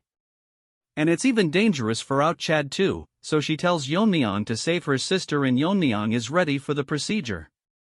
Moving to the next scene, Mirio is skeptical why they had to undress her sister. Yeon-myeong explains that the clothes get in the way of extracting energy, so there's no choice. And our Chad is ready to infuse energy directly into her head, removing the cold from the 9 meridian. Yeon-myeong has to do it one by one. He has managed to remove the cold from the glabella, but the cold is getting hard to bear. Next he has to move on to the heart, but to do that our Chad has to touch some weird place. But instead of overthinking it, he proceeds to extract the cold from the heart, but all of a sudden the intensity of the cold has increased so much that it is getting impossible for our Chad to hold it in. but the intensity doesn't decrease at all. Even the surrounding of their house has turned into a cheap version of Everest, while now that's an over-exaggeration. Mirio is scared because half of our Chad's body has turned into ice. Damn, this looks similar to the nanomachine Arc Yeon-myeong managed to extract. The yin meridians form the 6 meridians in the upper body, but now the cold has exceeded what Yeon-myeong's body can handle. If he does continue, he will freeze himself to death first. Thinking what to do, Yeon-myeong thinks to himself that it would be easier if it were poison. Then he remembers that Ijin's grandfather from the Medicine King Hall mentioned to him that the reason for the poison in spirit pill was because medicine and poison essentially one, and it becomes poisonous when the concentration or quantity exceeds what the human body can handle. Even the yang energy in the body turns into poison once it exceeds the body's limit.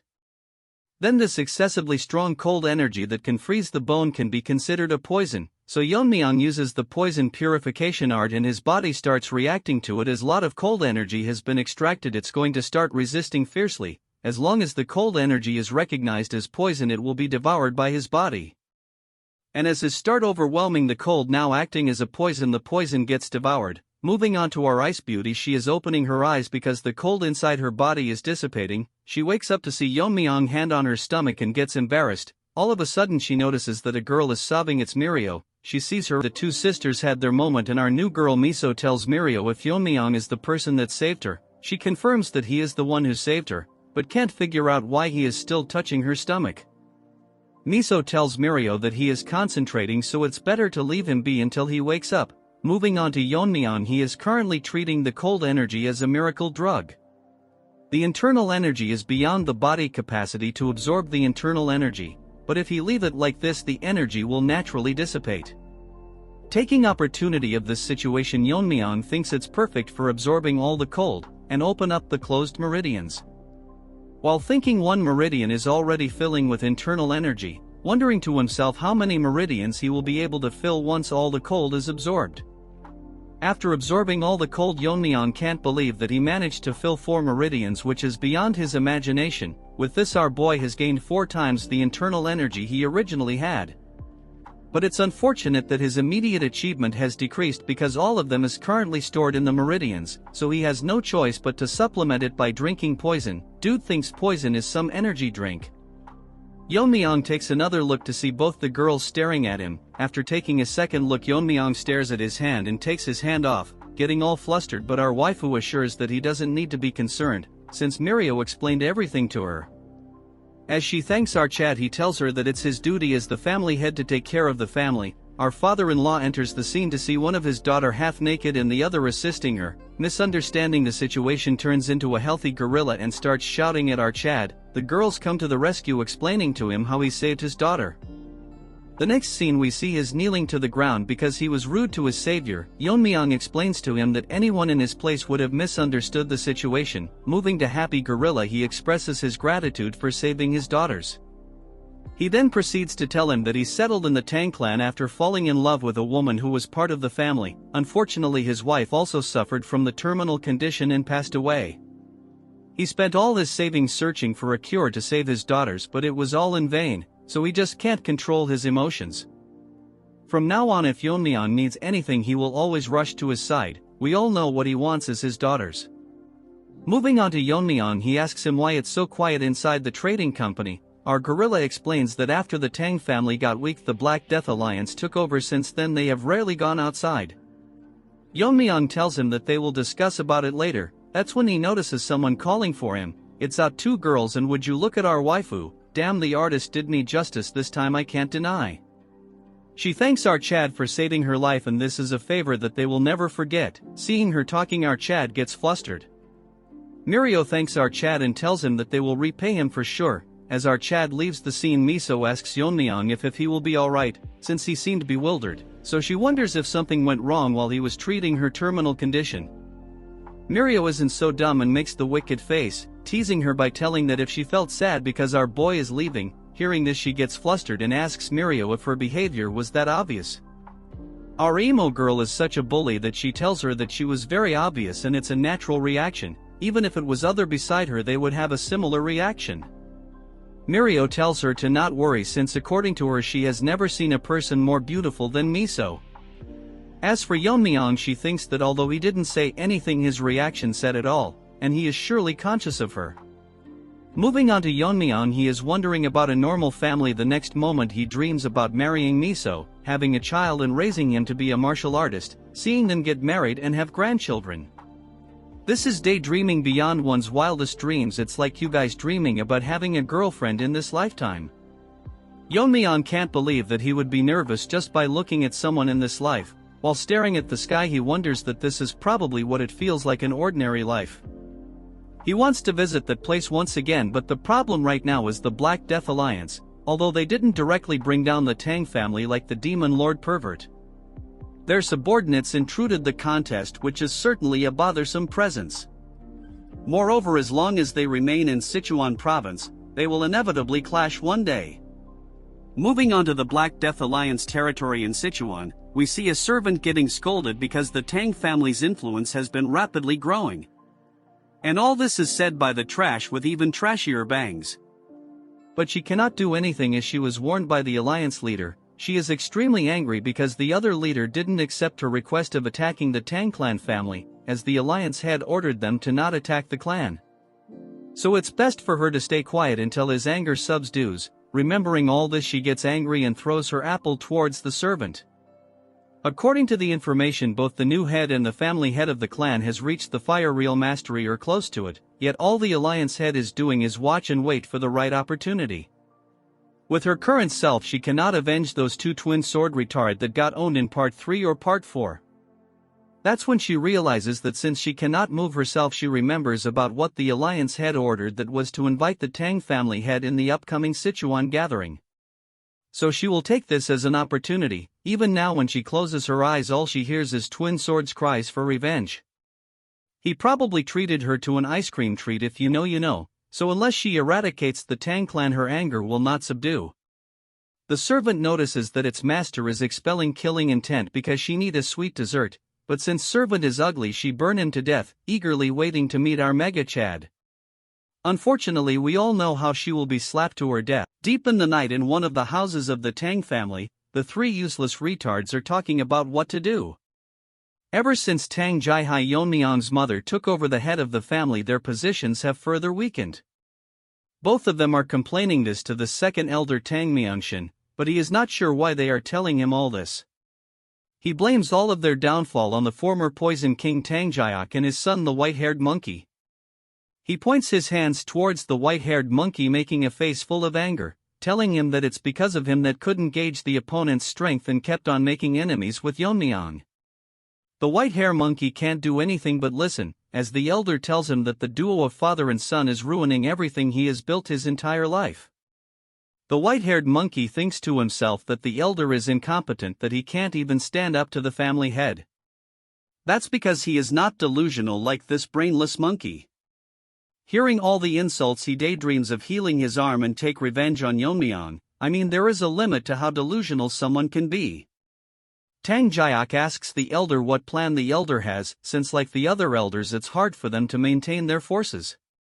Hearing this, the elder clenches his hand and tells him that he is aware of their situation. He makes a face full of anger and tells them that it is best for them to leave the family. Moving to another place, a guard is telling Yeon-myeong that they have reached the warehouse where the Tang family stores the extreme and 10 poisons. As for Yeon-myeong, he is thinking in his mind to him and that this place was originally managed by the third elder, but due to his neglect it was transferred to Orchard along with the poison hall. The guards who are guarding the warehouse see Yeon-myeong and greet him, so Yeon-myeong thanks them for their hard work. One of them tells Yeon-myeong that before he goes inside he should take a pill. Seeing it, Yeon-myeong tells him what it is. The guard tells him that this is a poison-repelling pearl, which will block the toxic air inside the warehouse, and just holding it inside his mouth will filter most poison and keep them from invading the body. Yeon-myeong shocks the guard by telling him that he doesn't need it. Our Chad makes an excuse and tells him that since it has to be held in the mouth. Many people, including the third elder, have probably held and sucked on it. The guard tells him that it's cleaned after every use so he can use it. Yeon-myeong tells him that it's not required since he can't get poisoned. The guard is adamant and Yeon-myeong gets very angry since poison is his main source of food. Dude was doing just his job but got a beating instead as Yeon-myeong orders the other guard to open the door for him. Going inside the warehouse, it is maintained very well with everything properly organized. Walking further into the room, the air is filled with extreme poison as Yeon-myeong thinks that organized, probably because this is where they store the 10 poisons. Yeon-myeong now knows why they were so worried before letting him in without the pill. If an ordinary person entered without the poison-repelling pill, they would have died instantly. Though Yeon-myeong's inner energy has decreased due to his meridians being sealed by the poison vein simulation technique, even the concentration of poison is increasing further down, but to someone like him who has mastered the poison refining heart technique, it is as pure as clean area. As Yeon-myeong breathes in the poison, his inner energy is increasing, but it is still not enough to make him use his martial arts like earlier. So Yeon-myeong is thinking hard and figure out that he should consume something equivalent to the 10 poisons. According to the family regulation, he can use the 10 poisons for consumption. He thinks that he can find the recipe and tell Ijin to make it for him. That's when he notices something on the wall. Yeon-myeong thinks something is strange, so he uses his inner energy to see that the airflow in the middle of the room is distorted, so it's more like a formation has been placed there. Our Chad decides to check it out, and after placing his hand on it, Yeon-myeong thinks that it's strange that there is a formation in the Tang family poison storage. The thing is that it doesn't seem to be done by the Jegal family. To confirm his doubts, Yeon-myeong takes out his dagger and infuses it with his inner energy. He makes a strike and splits the formation in half, but he gets shocked to see what behind the formation. There is a long passage blocked by talisman with the word prohibited written on it. After carefully looking at them, Yeon-myeong figure out that this is not the work of the Jegal family, but it was made by the magician's formation. According to Yeon-myeong, in his previous life his master has connections with several magicians. Like his master was obsessed with the sword, a magician is obsessed with sorcery. Ultimately seeking master sorcery and transcend human limits to become immortals. Yeon-myeong had a bad memory where he was thrown into a formation created by a magician, in the form of training by his master. According to him, it was a place full of beasts whose names even he didn't know. Magicians are typically selfish and only engage in things that interest them, but that still doesn't answer his question why there is a formation in the Tang family. His master in his previous life told him that magicians are inherently selfish creatures, and are always obsessed with spirits and demon, only seeking immortality. Yeon-myeong asks him how he managed to have a relationship with them. He makes a straight face and tells him that he beat them every day for no reason, so they begged him to have a conversation. Moving to the present, Yeon-myeong thinks there is not anyone in this family like his master, so there is probably something in the Tang family that piques the interest of a magician. The poison is so strong that it is leaking out even after being sealed with hundreds of talismans, so inside there is something with incredible poison power. Yeon-myeong is glad because he originally intended to write down the recipes of the 10 poisons if he could, but this is more interesting currently. As our Chad goes further inside, a voice from the deepest ends senses that someone has entered the seal. It's not an inconspicuous time and it is not aware how much time has passed. While that doesn't matter as long as our Chad releases him. At the end of the passage, Yeon-myeong finds a few of the 10 poisons that were said to be completely lost, but in reality it was hidden here all along. Beside it there is a huge jar wrapped around in talismans which seems ominous to him. Yeon-myeong places has to feel a strong rebound. The force created was tremendous, so it seems that it's harder to break than most formations. However, to our Chad it not very difficult as long as he cuts through each one of them with accuracy. As he cuts through the talismans all around the room, he think of cutting the ones placed on the jar, as Yeon-myeong does a set of multiple moves to cut them all down. His inner energy has decreased due to the poison vein simulation technique, or else he would have finished all this in a single strike. None of it matters now as our Chad managed to cut down the ones surrounding the jar. The poisons around the jar has gotten much stronger now that the talismans have been removed, as Yeon-myeong places his hand to open the lid. Inside there is a mysterious monster, shocked to notice that the power of the talisman bounded to him have died down, so now he can see the day of the light. Yeon-myeong gets wary as the jar explodes, making a huge explosion. Luckily Yeon-myeong managed to dodge it in the nick of time, or else he would be injured. The thing inside charges towards our boy, startling our boy. As it is faster than what he had expected, he gathers energy to attack and have the first strike before it gets here. But before he could do anything, it goes past his hand like wind, telling our Chad that he has a sharp reaction. As a rewards for releasing him, this trash will kill our Chad without any pain. Hearing this, Yeon-myeong turns behind and asks him who he is. The trash proudly tells Yeon-myeong that he is the pinnacle of poison, the blue-horned white snake. Little does this snake know he is a lottery to our boy, as he can have unlimited poison as a drink now. As the snake wraps around Yeon-myeong's arm, he is confused why it's calling itself the poison of extreme suffering, which he proudly agrees and makes an assumption that Yeon-myeong managed to block the spread of the poison by sealing the vital point in an instant, which is impressive, but he won't hold for long. Poor Snakey makes a arrogant face, telling Yeon-myeong how he will slowly melt his arm. That's when he realizes something changing, as the poison-devouring frenzy inside Yeon-myeong's body activates. The skull starts devouring its poison, and the poor snake gets scared as he can believe that Yeon-myeong has the poison-absorbing aura. And what is his relationship with the Wanderer Saint? Yeon-myeong grabs onto the blabbering poor snake like a plushy toy. His new toy begs itself to stop absorbing his poisons. At the rate his body is absorbing the poison, he will be utterly destroyed. Moving on to, he is making a poker face filled with anger, telling it why he should spare it. He makes a psychotic face towards the poor snake and taunts him by telling if it changed its mind because it's currently at an advantage. So Yeon-myeong aggressively starts playing with his new toy, absorbing tremendous amount of poison from the poor snake. Beggar Snake thinks that Yeon-myeong is serious and he might actually die at this rate. So he offers Yeon-myeong a deal, and hearing this, our Chad gets flabbergasted as he stops absorbing the poison. Poor Snake tells him that he only wants to escape from this seal, and if he spares him, it will act as his guardian spirit. Hearing this, Yeon-myeong is confused, so it convinces him that it would be beneficial for him, and asks Yeon-myeong if his internal energy is increasing every moment with his poison.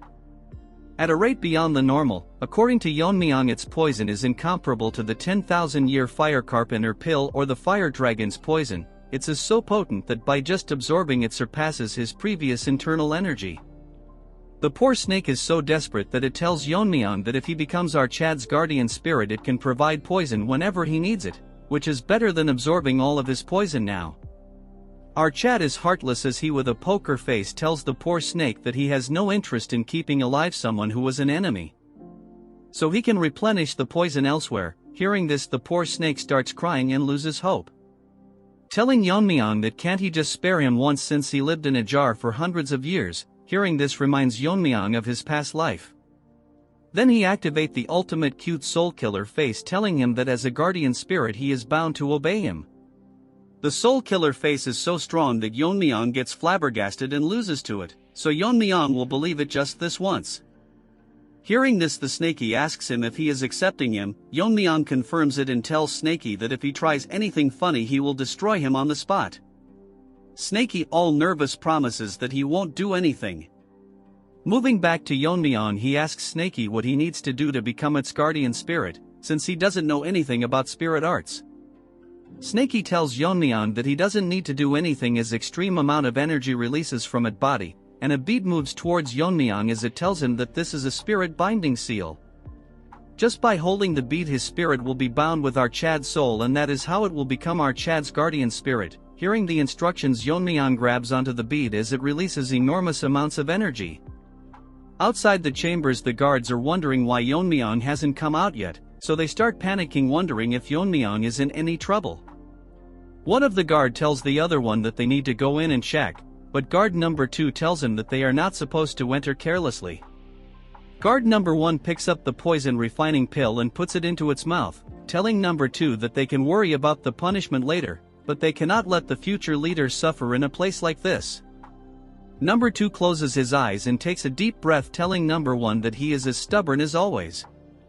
He opens one of his eyes to see a very bright light exuding from the poison chambers. Number 1 thinks that something is happening inside and it's causing huge vibrations. As the light intensifies, number 1 and 2 starts panicking, calling for Yeon-myeong and if he is safe. Our Chad come out of the chambers as an aura is surrounding him. Back at the chambers, after Yeon-myeong made Snakey his guardian spirit, he got the guardian spirit aura and dragon scale. Unlike the usual guardian spirit aura, this one feels like a tangible outer layer, thanks to him absorbing the poison of our Snakey, which helped him fill all 12 meridians at the same time, so he considers himself lucky. Blood wanted to kill the snake a few minutes ago.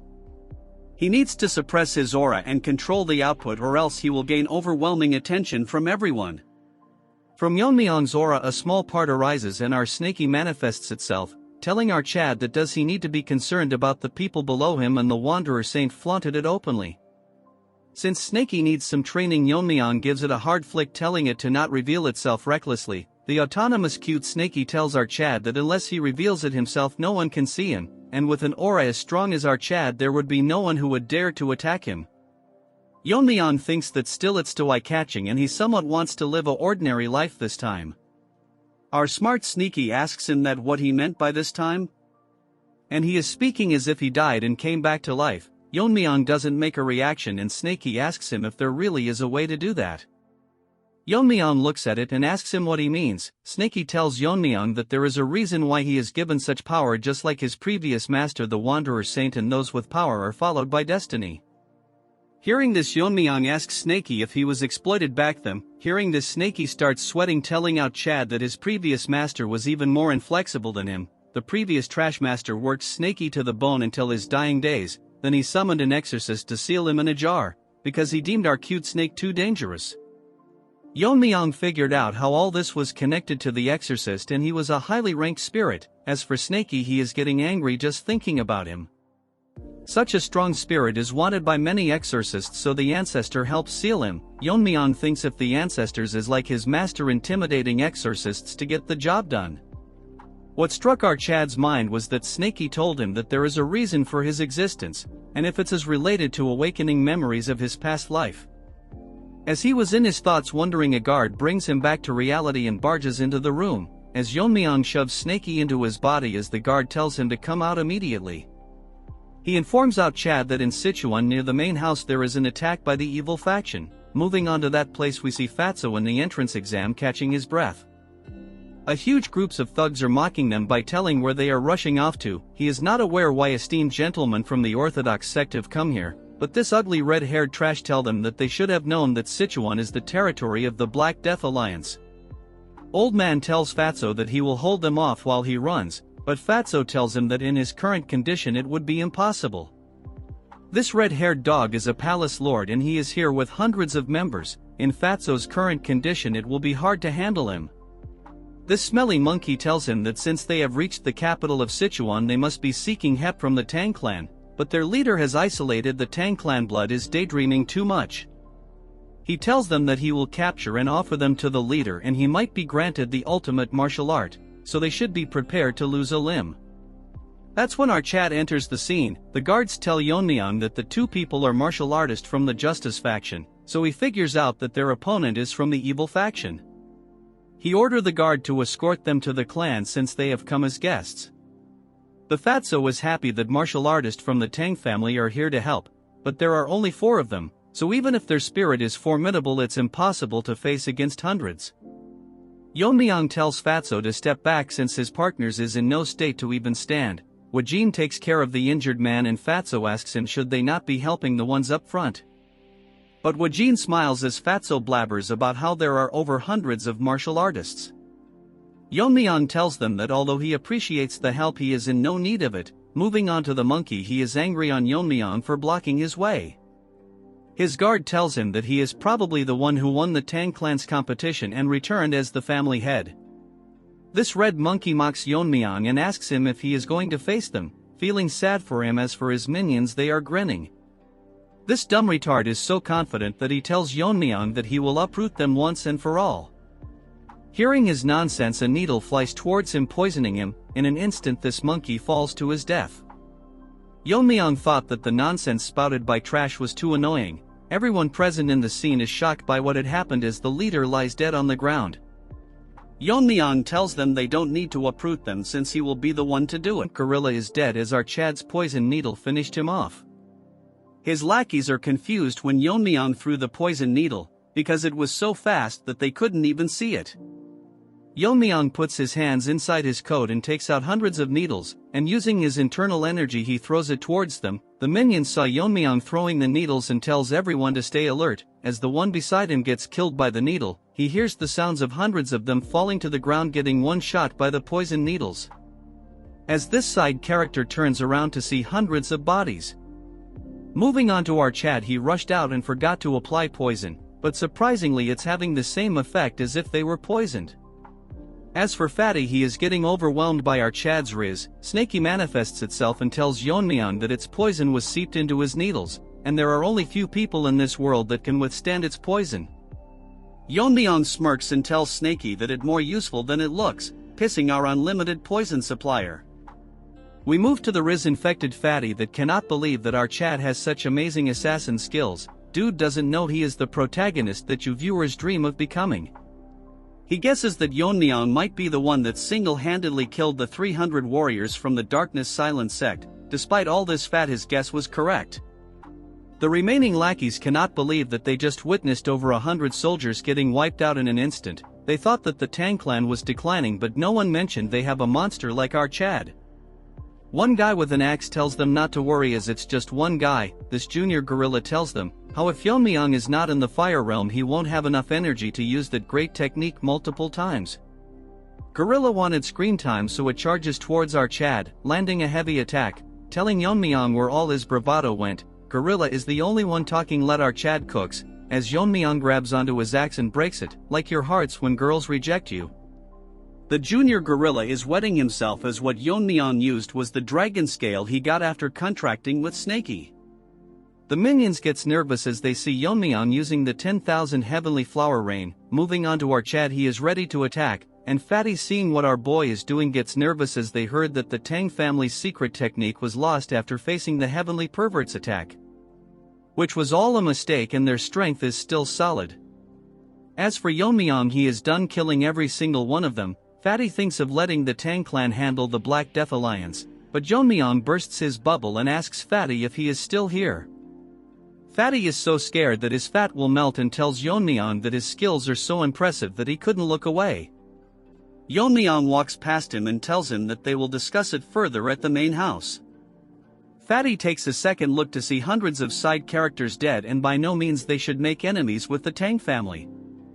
A few days ago on the outskirts of Sichuan, Fatty was eating with Sabak. He tells him that it's a relief that they didn't encounter any trouble from the unorthodox factions, since he heard that after the Tang clan's downfall Sichuan has been overrun by the unorthodox factions. Surprisingly, it's pretty quiet. We move on to the Gen Z old man, but he is serious for some reason. Fatty is confused why he's so tense all of a sudden. A mysterious man asks them if the food is to their liking, since it's a small place that he visits often. Fatty with no neck thinks to himself that he was right beside them, but he couldn't even sense him, so he is quite a skilled guy. He asks the mysterious man who he is. Sabak tells him that it's the guy from the Yu family, shocking him because this guy is the Black Alliance leader, the crippled lizard. He asks them what brings the Taoists of the joint sect to his Sichuan. Dude thinks he is Gu Chanji from I Am a Fated Villain, but he is just a side character. Our arrogant Fatty is nervous as they came to this remote inn to avoid clashes, but because of their bad luck they came across the Alliance leader. Crippled Lizard asks Sabak if he has any business with the Alliance, since he has reached the Fire Realm. Sending him would mean it's serious. Old man tells Lizard that he has no business with the Alliance, and asks him if he came alone as he doesn't see any of his subordinates. The crippled Lizard talks as if he the main character, taunting him by telling old man if he thinks that he can take him down alone, and if that's what he wants he is willing to spar with him. Sabak gets pissed and tells Lizard that he has lived twice as long as him, but this savage lizard asks him if he is here to pay respect to him. Sabak gets so pissed that he releases his energy and tells him that in a battle between Fire Realm masters the years of accumulated energy are crucial. And if Lizard is confident enough to handle the energy he has built with his sect techniques. Fatty thinks that Sabak is more hyped than usual, so he might actually start a fight here. All of a sudden both of them get shocked because the lizard releases his energy and tells them that he destroyed multiple sects with his own hands 10 years ago. The only reason that the joint sect survived was because they were far away from Sichuan. If a fight is what it will take him to understand this, he knows a place nearby for a quick spar. Fatty is smart to tell Sabak to not be impulsive and jump into a fight, but he wants to be a protagonist as well and show the crippled lizard that the martial arts of their sect is the best in the world. We move to the present as Fatty tells Yeon-myeong that was how they ended up facing the crippled lizard, but our Chad tells him that it's different from the one that he saw earlier. Fatty explains that the ones chasing them came after this. Moving to his story, the lizard was terrifying as on one side stood our old man and on the other was the crippled lizard. Sabak took his sword out and tells Fatty to step back. As for the lizard, he is ready to face him. In an instant Sabak disappears, rushing towards the lizard, attacking him, but he blocks it using his bare hands. Telling this old man that the sword technique is pretty decent, since it's powered by internal energy. Basically, old man uses the resonance of the inner energy to drive out other energies. Fatty can't keep up with their speed and thinks this is what a fight between warriors who have reached the fire realm looks like. As they exchange swords, the crippled lizard managed to stop the old man's sword attack with his bare hands, mocking him by telling him how he bragged about his internal energy, but it's not up to the mark.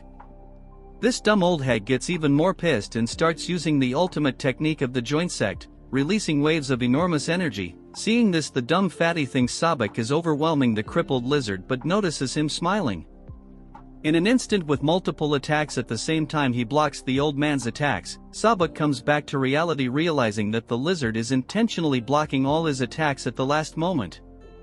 It's as if he is testing his, even though he is from the unorthodox side. Since that's the case, he will go all out, using the full power of his secret technique. As for the lizard, it managed to figure out his technique. The secret technique lands, it causes a huge explosion as strong as an atomic bomb. Fatty is shocked that Sabak used the secret technique of the clan. The old man gets up, showing our Fatty how he managed to defeat the alliance leader. Dude is literally in a dilemma that he is the protagonist. Fatty tells him that all of it is fine but they should leave soon. That's when the crippled lizard tells them that the technique requires more precision. The martial art is fitting for the joint sect, which is one of the major orthodox factions. He is unharmed and explained that the technique is using the internal energy amplification through intent. So even though it's called the demonic sword technique, it's basically a powerful internal martial art. Moving on to Fatty, he tells Sabak that what he is using is defiantly the sect's secret technique. However, it's not the usual mixed energy. Lizard acts arrogant, telling them why they are surprised, since if one understands the principles it's easy. So it doesn't exclusively have to be a demonic technique. Sabak moves Fatty to the side as the lizard launches a tremendous attack filled with energy, telling them how he will rename the technique to the divine subduing energy. Can't wait for Yeon-myeong to face up. I think our Chad snake is enough for this lizard. Yeon-myeong confirms it from Fatty if the crippled lizard actually used the martial arts of the orthodox faction. Fatty puts his head down and tells our Chad that he adapted the martial art to his preference. Although the energy he gathered was different, the technique was undoubtedly the essence of the demonic sword art. What's surprising is that the power of the copied technique surpassed the original demonic sword technique. If old man didn't use the last bit of his internal energy to block the attack, they would be dead by now. Yeon-myeong is actually impressed because Sabak was definitely in the fire realm, so to comprehend his martial arts in just one duel is impressive. While thinking to himself, Fatty intervenes and tells Yeon-myeong that they have come to the Tang clan for one purpose. So he requests them to cooperate with them in the great martial arts competition of their sect. The Heavenly Demon Cult is a religious and militant group located in Xinjiang. They were once so strong that they could rival all the 9 great sects and other martial faction. After numerous fights in martial arts world, the orthodox faction is still not confident enough to confront them. The main reason behind it is because the entire faction moves at the command of one person, the sect leader. However, the situation took a change when the sect leader's son, the creepy pervert, emerged with innate martial talent and gained his own personal followers.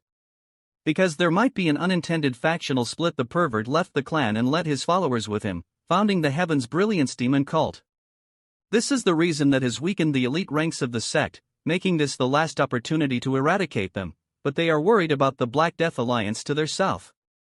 So if they move to the north while their elites are out to take care of Heavenly Demon Cult, they will suffer great losses.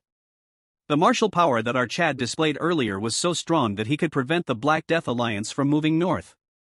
So it's his humble request that while the Tang family stops the Black Death Alliance while they eradicate the Heavenly Demon Divine Cult. But what he hears shock him because our Chad isn't some loser, so, with a poker face, he tells Fatty no. Fatty tells Sabak that their request was rejected. Yeon-myeong told him that he cannot this himself, so he will consult this with the family head in return. Fatty tells old hag what to do if they can't persuade them. Sabak tells them to wait for the time being. Fatty tells him that this is not the only problem, but the state of the Tang clan is quite different from what they expected. While they traveled here, they observed that building of the Tang family expanded, their martial prowess has increased greatly. Even the overall atmosphere among the clan members were great, which is completely opposite to the rumors that they were ruined by the mega pervert emotionless loser. Sabuk gets into character and tells Fatty that he noticed it, and figures out that there must be a driving force that revived the clan. So by any means necessary they must bring the Tang clan to their side. While discussing all this, Yuri and her father are here, these two over-smart delusional martial artist. He introduces himself as the head of general affairs of the Tang clan. By the orders of the family head he is here to bring them. After they reach the main house, both of them are shocked as mommy leader introduces herself and asks them if they came here to request cooperation against the heavenly demon cult. She tells them that currently she is the acting family head of the Tang clan. What surprised these two is that she is in the fire realm, which is probably why the Tang clan regained their strength. Although they cannot detect Yeon-myeong powers, but the acting head, our mommy queen, is undoubtedly in the fire realm. Fatty thinks he is the only smart one, telling our mommy that their sect is in urgent need of support, and since they are eradicating evil sects, isn't it right to help in the name of justice? So he requests her to reconsider, but our mommy doesn't respond. She asks Yeon-myeong that he refused them earlier and if he still thinks the same. Yeon-myeong's answers is still a no, shocking the two brain-dead retards, as Fatty asks him what his reason behind the rejection. Trying to convince our Chad that if they don't stop the evil sects the martial world might fall in chaos. Yeon-myeong with a stern face tell these two monkeys that it's understandable that the heavenly demon cult is dangerous, but the Black Death Alliance and the evil faction are separate issues. According to what Yeon-myeong learned from his investigation, the Black Death Alliance does not harass the common people, although they don't collect protection fees. In return they even eliminate the bandits, making them more like the orthodox factions. So in such circumstances they have no justification to attack them first, shocking Fatty, but the old man remained calm. Our Chad gets pissed as he asks them what they mean by acting in the name of justice. When the Black Death Alliance and the pervert and his cult invaded the Tang clan. Since no one from the orthodox faction came to help, literal hypocrites. Our Chad tells him that prioritizing the safety of their own sect is normal, so he can't blame them. But what they are doing is trying to seek help under the guise of eradicating the evil sects. Look at that lump of fat, it's about to leak himself. Fatty clenches his fist since he cannot lift his head because what our Chad is telling aren't wrong. They preach righteousness but only act when their own sects are threatened. The dumbfounded old man apologizes to Yeon-myeong for not considering the Tang clan's position. Fatty is shocked that usually in this case old man would be angry. Well, if he really got angry he would have to carry his body. He tells Yeon-myeong that he was short-sighted and it's natural to refuse when all they do is talk about their own benefits in the name of righteousness. He changes his term, telling our Chad that they are willing to pay a fair price, so now it's not a favor but a cooperation. Since this is the case, Yeon-myeong can't refuse them anymore. Hearing this, Fatty instantly tells them how they should discuss the forces they can deploy. But he gets stopped by our Chad as he transforms into a monster, telling them how much they are willing to pay. Look at him, guys. After they left the building done with their discussion, Fatty lost some weight because they will have to pay several years' worth of sect maintenance.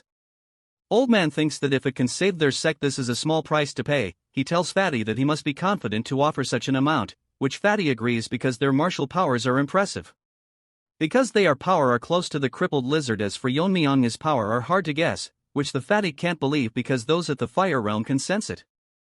Since Yeon-myeong can do it, he is surely the strongest person he has come across. As our Chad overhears all this, getting impressed because the old man realized that he is hiding his powers. Mommy tells Yeon-myeong that it is not entirely about collecting money and there must be a reason why our Chad agreed to this. Yeon-myeong tells her that the Black Death Alliance good deeds to the Taoist, but he cannot trust them. Mommy tells Yeon-myeong that orders has been maintained in Sichuan after all the major sects fell. Yeon-myeong tells her that it's all because of that crippled lizard. The only reason they classified as an evil faction is because they didn't join the orthodox faction. They're more like bandits because they ignore righteousness and only pursue their personal gains. The current order in Sichuan is temporarily maintained by crippled lizard. If things go slightly wrong in their rule, they push out their business competitors and plant spies to invade or bring down other clans. So although their nature didn't change, the current order is only maintained by lizard. If he were to disappear one day, the evil faction under his would go crazy. Mommy finally understood his point, so she asks him what his current plan is. Hearing this, Yeon-myeong smiles and tells her that it's simple, so all they need to do is prevent them from going north. Mommy is not sure if they are strong enough to block the Death Alliance since she is not aware of Yeon-myeong's current strength. Our Chad with a straight face tells her that since they cannot block them directly, he will block them internally. Hearing this, mommy cannot believe that he is gonna infiltrate the main base. Our mommy, I mean my mommy, never mind, she is nervous how he will sneak in. Yeon-myeong tells her that recently they sent an invitation themselves. Hearing this, mommy gets confused. Unlike the previous competitions, the gathering is now a tournament where the young master of the evil factions face each other. Yeon-myeong will attend the gathering and confirm their true nature, and if they don't eradicate their evil nature, he will kill every one of them. In some other place inside a carriage, a man is telling someone that when they reach the Tang clan, the person should not do anything to offend the family head. It's that skinny Barbie. This time he bought her niece, and if what he said about Yeon-myeong is right, while his hand keeps shaking, she will do anything to win him over. Well, she is cute and an actual Barbie. She is the young lady. Yeonjin comes to meet Taeho and asks him if he is here. Since she brought him his meal and herbal medicines, Sabek tells her to come inside. Someone tells me how she looks like a girl. She asks him how he is currently doing and the current situation of his internal energy. He tells her that thanks to her he is now much better. Making a face full of happiness, he tells Aijin all of this because of the medicine her grandfather provided. Hearing this, Aijin is delighted. When he first saw the medicine and the food, he was traumatized because not only did it contain herbs, but also poisonous plants. Look at his face, it looks like he is consuming turd freshly released. Now that was a disgusting remark. What he didn't expect is that after eating it, his power level went over 9,000 and he became a hairy version of Nappa. This even surprised Aijin's grandfather who made the medicine. Because of how fast he was recovering, that hot fresh turd was maybe good. If this goes on like this, he will soon recover enough to be able to return to his sect. Aijin is happy to hear. That's when Fatty tells them that it is very noisy outside and asks Aijin if something is happening. She tells him that it might be because the Jae-gal clan has arrived. Hearing this, Fatty is nervous and confused. The Jae-gal clan and the Tang family have had a close relationship for a long time. That's why they supported them during the recent contest. This time they are here to set up a defensive formation in their outer grounds. Fatty is contemplating about not knowing much about formations, but it will be very costly, and if the Jae-gal clan is well off. Instead of all this, dude should weigh himself first. Sabek asks her if the Tang clan is covering the cost. She directly tells him that the Jae-gal clan is covering for everything with a smile on her face. While the duo of Fat Monkey and Gen Z are confused, she tells them that according to the family head they were very cooperative.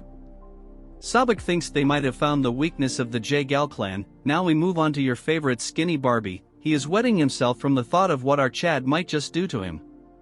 Now we move on to the main hall. Bro, I don't want to move so much, already overworked by self. Anyways, the duo of uncle and niece are outside the main hall, as he asks Yeonjin if she will be able to leave a good impression on them, and she assures him. She is then move on to show her huge collection of clothes she brought. If you know, can't get demonetized, and how there is not a man who will not fall for her beauty. Looking at her, skinny Barbie thinks that she resembles his sister, who was called a beauty in Hubei, so capturing a young man's heart won't be too difficult. Someone tells me who the hell draws those mothers. They all look too good to be a side character. Over a decade ago, the pervert attacked the clan to claim his sister, and because of her sacrifice the clan barely managed to survive destruction. This dude has mental issue for sure. Please be wary that he not the Black Alliance leader, as some might confuse it. Driven by the shame that something is 50 and rotten got to taste her cooking, she killed herself, probably because they didn't add enough meat to the dish. So no matter what, he cannot allow such a tragedy to befall the family ever again. If she develops a strong relationship with the Tang clan, they can maintain their lineage. He looks at her and thinks that the future of their clan now solely depends on her. That's when Barbie hears a voice telling them that she heard the Jae-gal clan was a great help to them. Both of them are shocked for some other reason, but I would only act this way if I can pair up with our mommy. Now they are even setting up a formation for them, and she as the family head is very grateful. Let's take 10 seconds to appreciate how good the goat mommy looks like. Skinny Barbie figures out that, if she is the family head, then she is most likely our Chad's mother. Like mother like son, they are both blessed with beauty. I care to differ, the real protagonist is the mother, no debate. He was overwhelmed by her presence that he forgot to greet her, so Skinny Barbie introduces himself and apologizes for not being aware of her ascension. But since she is a queen, she gracefully tells him that he was not here when she ascended, which is understandable. She tells him that they had a long journey, so it's sufficient to rest before they should start their work. Hearing this, Barbie in a respectful manner thanks her for their consideration. She asks who the lady beside him is. In a nervous manner he tells her that she is his niece, that he brought to strengthen the bond between the clans. He asks her to greet the family head, but while she is dazed not listening anything that he is saying, because she got rizzed by our Chad's good look, dude should thank his mother for that. While she was daydreaming, our Barbie tells him her to pay attention. She gets into character and introduces herself, and she apologizes to Mommy for her late greeting, and congratulates her for becoming the family head. Mommy thinks that she is a very polite child and tells her that in a few years men will be heartbroken over her. Hearing this, she gets shy, taking this as a compliment. Mommy proudly tells her that she was also famous in her youth and she resembles him, if only she was real, never mind.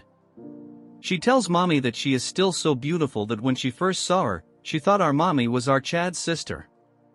In her mind she thinks that our Mommy is a kind woman and compliments her. I completely agree with her in this case. Mommy tells her that since she is the same age as Yeon-myeong she will get along with him. She starts acting as tears falls from her eye, telling Mommy that no one from her family has even shown her so much affection. In her mind what she is thinking is if our Chad is also reaction to her story. But gets shocked when she sees our Chad lost in his thoughts. Barbie cannot believe that he ignored such a sorrowful story of a beautiful story. Usually men would be tripping over her themselves, but she is confused if he is not interested in her. Moving on to our Chad, he is literally dreaming about our ice waifu. New sister was 6 chapters late. Barbie thinks that he has failed once again, but Yeon-myeong cannot accept that she got rejected since it's a first for her. Mommy tells Yeon-myeong to pay attention as she pulls his cheeks, but Yeon-myeong is determined to impress him. Don't hate her, she is a great character, you will know later on. Now we move on to the Black Death Alliance territory where everyone is talking about the Tang clan's head. A little girl is running while they say how our Chad is not on good terms with them. On one of the meeting halls the elders are talking about the budget needed for the gathering, and the second page includes the list of participants. A man is biting a branch to look cool, tells them that it is sufficient reporting for today. He is the leader of the Sin Demonic Lords. He congratulates the red-haired goblin for handling all this, since it was mostly done by the Void Immortal Hall. She tells him it's nothing as she is doing her duty as the servant of the leader. The other thinks that the alliance leader threw away the report and went out. Old man tells masked man that he has always been a free spirit. That's when someone enters the room and everyone gets shocked seeing the entity. As for that goblin, she was sweating as it's a little girl telling them that she wanna go to Sichuan for the gathering this time. She gets on top of her uncle as she asks her what has happened as she thought it was troublesome last time. She tells him she heard rumors and asks him if the Tang clan family head will be participating. Which is the right information, so she acts cheesy telling him that all the women in the area are lovesick over him, so she wonders how handsome he is. If the rumors are true she will most likely make him her husband. Leaf-eating uncle thinks that if her father knew this he would be shocked as Goblin hears their conversation. And the topic is angering her, but she really can do anything. Blood should visit a hairstylist first, but then she make a smirk, probably wants trap our Chad using cute girl as an excuse. While her uncle tells her that there is no one that can stop the will of the alliance leader's daughter. Why do I think that the our Chad will become friends with the alliance leader since they're not portrayed as villains? Look at their drawing styles. In one of the residences of the Tang family, Mirio is combing the hair of our god-tier waifu. As she tells her how beautiful her hair is even after she was bedridden all this time, as she laughs getting shy. Last time when Yeon-myeong came here, he made it very obvious that he got bewitched by her. Even I agree, just like you guys who clicked because of the thumbnail. Mirio asks her to share her beauty secrets with her bro is seriously in need of a makeover. Mirio activates her Power Ranger Mean God mode and asks her what she thinks about Yeon-myeong. Hearing this she gets shy and asks her if she is using martial arts to monitor people's breathing. The troll tells our innocent waifu that when she mentioned his name her breathing changed. Then she gets serious and asks her if she is seriously okay, confusing her as she asks her what she is talking about. Mirio tells Miso that our Chad is going to Sichuan gathering, so she won't be able to see him for a while.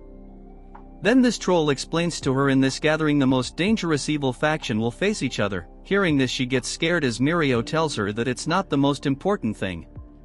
What if our Chad were to meet another girl from the factions and fall for her? In that situation, can she handle it then? Bro, look at her face, the art is so good it's killing me. She is unable to come up with an answer. Meme God make another pose and suggest her that they should both go to the Sichuan gathering. Miso makes a frowning face and tells her that what if their attendance makes the family head burdened. Mirio tells her to not worry about it since she has everything planned out. Bro is the ultimate winger, look for her in real life. At the main hall of the Tang clan, Yeon-myeong is bored, as he asks Yeonjiang that if it's true that she wants to go to Sichuan gathering as his maid. Yeonjiang replies with an yes and tells our Chad that she heard that the young master from the evil faction will compete for powers there, so she is curious to see how the competition unfold. With the reaction less face like boss in my old job when I messed up, he tells her that he has been informed that he can bring one guard and one maid. Yeonjiang on her mind thinks that it's not a pleasure trip, instead she will find a way to win over the family head no matter what. That when our girl enters his room as Yeon-myeong make the face of a junior member, he tells them that he sensed them coming and of course it had to be the girls. Mirio barges in with our queen and tells him that Miso is eager to discuss something with him. She tells Mirio that she is very disrespectful towards the family head. That's when Mirio notices a fox staring at her. Guys, just look at their face, look like JoJo's adventurer, but it's even more uglier. Mirio asks who she is and Yeonjiang does the same. Yeon-myeong asks Miso what she is currently doing here, as Mirio was about to tell him when Yeonjiang is making a face similar to that cat from Pokemon. She tells Yeon-myeong that her sister and she herself want to go to the Sichuan government. Hearing this, Yeonjiang is shocked. What's funny is the Archad is completely useless. What they plan to do is Mirio become his guard and Miso will accompany them as his maid, since he can only be accompanied by one guard and one maid. Amidst their meeting, Yeonjiang is dumbfounded what nonsense Mirio is spouting. From her eyes, Mirio has a close relationship with Yeon-myeong, but the biggest concern is that Miso is so beautiful that she is almost as beautiful as Yeon-myeong's mother. No one, I repeat, on one can beat mommy. Moving back to Yeonjiang, she is losing her mind because if Miso were to accompany Yeon-myeong it will ruin her plan and position. Our Chad shocks everyone in the room, is shocked as Yeon-myeong tells Mirio that he can take her as his guard. As for Miso, he cannot take her with him, since he already has someone in mind for the maid position. Hearing this, the delusional Yeonjiang thinks if she is the maid, while Mirio tells him that if Miso doesn't go, Mirio will not accompany him. Since that's the case, Yeon-myeong planned to choose another warrior from the clan, pissing Mirio even more. Miso tells her Mirio to stop as she starts getting emotional and then literally starts crying, telling Mirio that if the family head doesn't want it, it's better not to force him. I am sorry mommy, I might get diverted, what the hell was that? Mirio loses her mind, telling the junior meme god to go outside with her since it's time for a lecture. To Mirio, he is an amazing person not just because of his martial art but also because of his judgment and decisiveness. Then as she is his senior when it comes to posting memes, she shows him his true face, telling him how he can be so cluelessness, making it obvious why she is acting like this. She wants to know why Mirio cannot go, and if he doesn't have feeling for her, it's like he is pushing away an opportunity right in front of him. Yeon-myeong shocks her by telling her that it's not a pleasure trip but it could instantly turn into a battlefield, since he doesn't know what might happen during the confrontation with the evil factions. If Mirio were to come along, she might get exposed to a danger that he can't protect her from. Mirio is scared as he tells her who would be responsible if she were to get in trouble. What's more troublesome is that they are going to the Black Death Alliance territory, so he might even have to face their leader. Considering she is still in her recovery phase and is not fully strong yet, it would be hard for her to handle. Let me give you guys some spoiler: our ice waifu will turn into a psycho when it comes to Yeon-myeong. Moving back to Mirio, she thinks what he said is right, so she has no choice but to agree to her. Yeon-myeong thanks her for understanding his situation. Bro is like the ultra-rare protagonist who is almost perfect. Dude is not a simp unlike others. There are only a few that are like this, but before we continue I would appreciate if you subscribe. Mirio sweats as she tells him that she is still going as Yeon-myeong, but our troll asks her that she told everyone that she wouldn't be going either. She gets pissed, telling her that she cannot let a fox guard the henhouse. She is talking about Yeonjiang. As for Yeon-myeong, he cannot talk over his boss. As for the Pokemon kitten waifu, she thinks that someone is talking about her. In some other place inside the Tang family, your favorite skinny Barbie is half asleep looking at a formation. Yeon-myeong surprises the Barbie as he asks him why is he just standing here falling asleep. Barbie is scared, so tells Yeon-myeong that there is no such thing, Skinny Barbie tells him that the defense formation has been fully set up and not he is just making adjustments so it will be finished by tomorrow. Yeon-myeong activates his eye discerning skill to look around the formations placed on the main parts of the Tang family. The Skinny Barbie tells our Chad all the key point have been protected with formation. Basically Yeon-myeong threatened to kill the Barbie if he is not done with the formation a week. Moving to the present, he tells Yeon-myeong that he has enough time to complete. Our Chad compliments him as he tells Barbie that if he tries he can do it, so she should do the remaining tasks like this. Hearing this, the Barbie starts crying because his life is saved.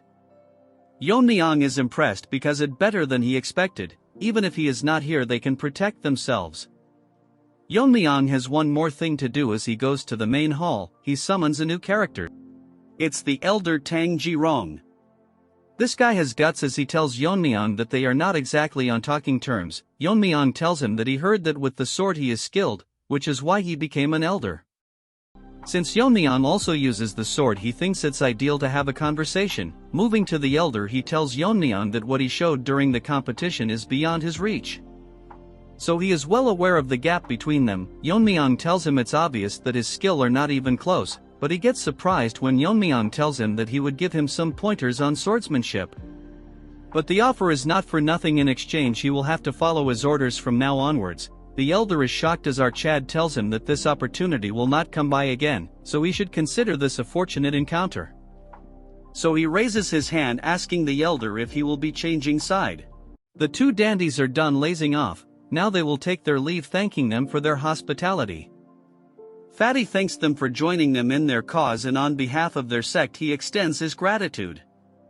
Sabak also thanks them because all his internal injuries have completely healed, and if the Tang clan ever needs help he will come running back. Mommy is back at the scene, as she is grateful for their words. They are going to send some elders and warriors to aid in their campaign against the demonic sect. They bluntly said all the trash the clan was harboring. Sabak puts out his hand telling her that he will send the payment as soon as they return to their sect. He shake hand with mommy. I mean my newlywed wife. Old man should keep his hands off.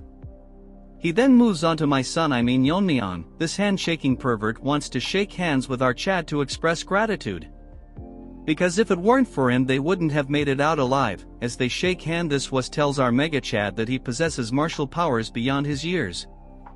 And before long he might surpass him. What nonsense is this ant talking about? Anyways, he gets owned by the overwhelming powers suppressed by our Chad, making him feel like the ant he is. Bro popped his pants. Just look at his face as he starts sweating. Fatty notices a change in his outlook and tells him why his face has turned pale and if he is alright. Since Ant has to stay all strong and whatnot, he tells him that it's because he is reluctant to leave. With a shivering voice he tells Fatty that they should go back to their sect. What he saw was not an illusion, but it's hard to believe that a human can possess such power. It might just be a guess, but Gen Z uncle thinks that the rise of the Tang clan might not be because of the family head but our Chad Yeon-myeong. As they leave, my wife tells everyone that the motto of the clan is that they will repay kindness twofold and grudges tenfolds. This is the rules that the main family values loyalty above all. Since they have agreed to assist the Fatsos' sect, they must face the battle together. And because of the vigor and beauty of my wife they get pumped up. I married her. In this episode's jokes apart, the group of pigs that are still in the clan are having a hard time contemplating the situation they are in. From the look of it, these losers will try to kill Yeon-myeong or cause a problem for the Tang clan. With everything set in place, she wishes them good fortune in their battle. Later that day, Ijin hand over our Chad a full stock of energy drinks, I mean the fiery poison. Ijin is curious why he always carries this poison only, since there are many other poisons. Yeon-myeong tells her that it's because he is familiar with it and there's no poison like it. Basically what he means is that this is Yeon-myeong's favorite flavor.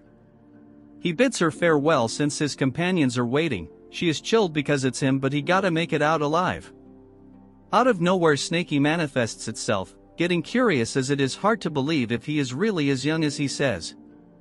Yeon-myeong asks it what's with a question like this out of the blue. Snakey explains that it is hard to believe that someone his age could possess such martial prowess. Now Snakey starts blabbering nonsense how our Chad has surpassed many veteran martial artists who have roamed the martial world for decades. Still, he is not on the level of the invisible guest yet, but the most supernatural thing was the sword technique he showcased when he recruited the elder. It was so advanced that it was levels above the swordmasters he had faced alongside the invisible guest. Yeon-myeong is smart, so he makes up an answer, telling it that if there are people like the Black Death Alliance leader who can comprehend martial arts at a glance, then why cannot a Chad like our boy exist? So it's best for Snakey to put aside his unnecessary. All Snakey thinks is that our Chad is definitely not a dragon. Afterwards he goes to the main hall, where his group of side characters are waiting while Mirio asks Yeon-myeong where he went. Yeon-myeong tells them that he went to Aijin to get some poison, but he is not aware of the third person accompanying them. The masked dude greets our Chad, introducing himself as Jang Gil, and he is here to guide him and ensure he is safe during his journey. Yeon-myeong with a smile on his face tells him that he will be counting on him. That's when my wife enters the scene asking our son Yeon-myeong if he is going to leave now. Seeing her, the side characters get shocked, just like someone seeing their crush. But since our real main character Chill, she tells them it okay, as there is no need to be so formal. She suddenly tells Yeon-myeong that the wind is picking up, so whatever oath Yeon-myeong chooses in life, she will support him, but he shouldn't push himself too hard. Yeon-myeong tell her to not worry since she should be aware whose son he is. Hearing this, my wife gets shy, proudly telling him that he is son of the Poison Phoenix. Well, he is my son well from now onwards. She then moves on to the side characters, telling them to stay safe and take good care of the family head. Like some robots in charge, they tell her that they will carry out duties. Hearing this, she bids them farewell. Look at her again, this is for sure going to be my wallpaper artist, definitely did me justice. In the heart of Sichuan Tang, we move on to our squad as Mirio tells Yeon-myeong that it really feels like a festival, but it wasn't like this the last time she came. Hearing this, Yeon-myeong asks her if she has been here before. Mirio proudly tells Yeon-myeong that she came here a few times when her dad was still running the trading company. Mirio gets into her character, telling him how it was a huge company back then. Once the evil factions took over, the business has shrunk a lot. Hearing all this nonsense, Yeon-myeong remembers that her father mentioned it before. Our Chad thinks that if the clan expands, it would be financially smart to have a trading company, since they cannot rely on the elders' embezzled funds and the medical wing's profits forever. Now it is becoming clear to our Chad he will need to deal with the evil factions. Yeon-myeong tells Mirio to come see him with her father. Hearing this, Mirio asks him what is the reason. Our Rizgod tells her that he is planning to help him start running the trading company. Hearing this, Mirio gets extremely happy, telling him that he cannot back out now that he has said it. Later that day, in some place in the town where a dwarf man is chilling by himself, he is actually dressed because today it is going to be another slow day. His dream is to find someone who knows how to appreciate swords. That's when he hears a voice calling for him, it our Chad asking him if the place is open for business since they cannot hear any sounds of hammering.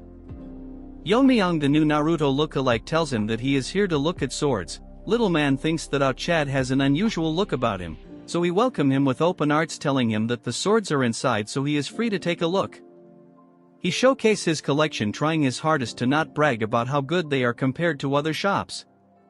Mirio asks him why he is in need of a sword. According to Yeon-myeong, it better to carry a weapon even if it is just for show.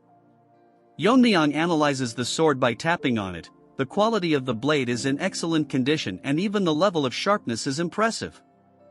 Yeon-myeong tells Shorty that he has a right to boast, shocking him, because he cannot believe that he knows how to evaluate swords. Although the sword lacks beauty, the sharpness make up for it, which is proof that the forging and tempering was done with great precision. Shorty cannot believe that Yeon-myeong analyzed sword just by tapping it and glancing at them a few times. Yeon-myeong tells everyone present to pick one sword that will suit their taste. Hearing this, Shorty gets inside, telling Yeon-myeong to wait right there and not move. After a while, he brings in a huge case and drops it to the table, telling our Chad to open it since it's been a while he has met someone who appreciates swords.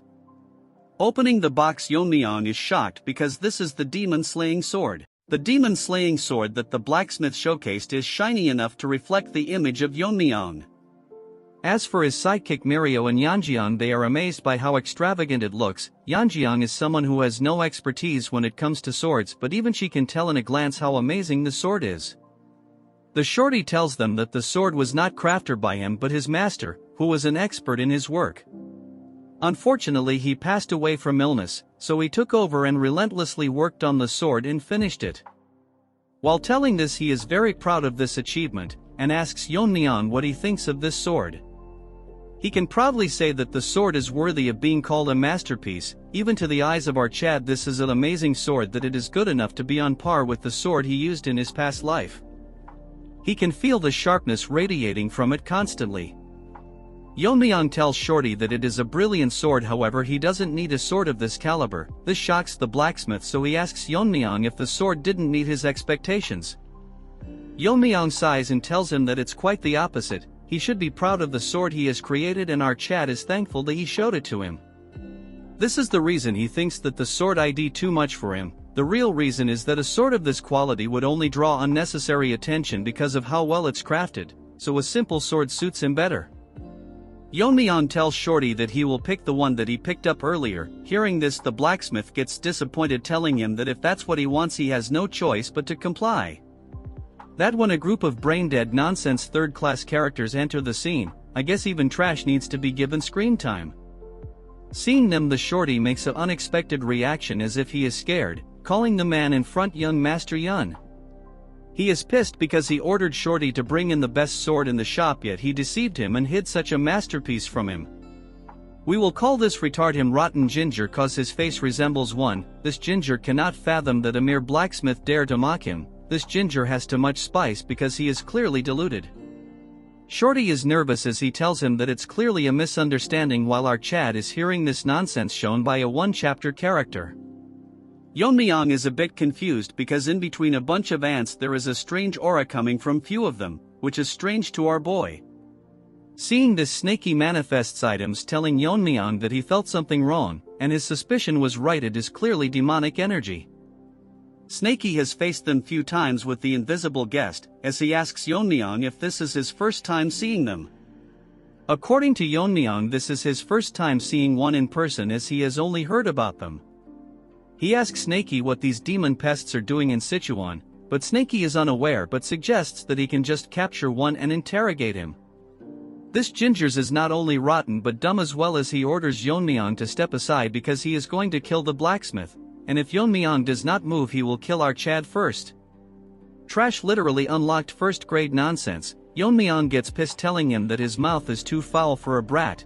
This pisses of the ginger, but who cares? With a finger flake he knocks this ugly ginger out. All this talk and bro is this week.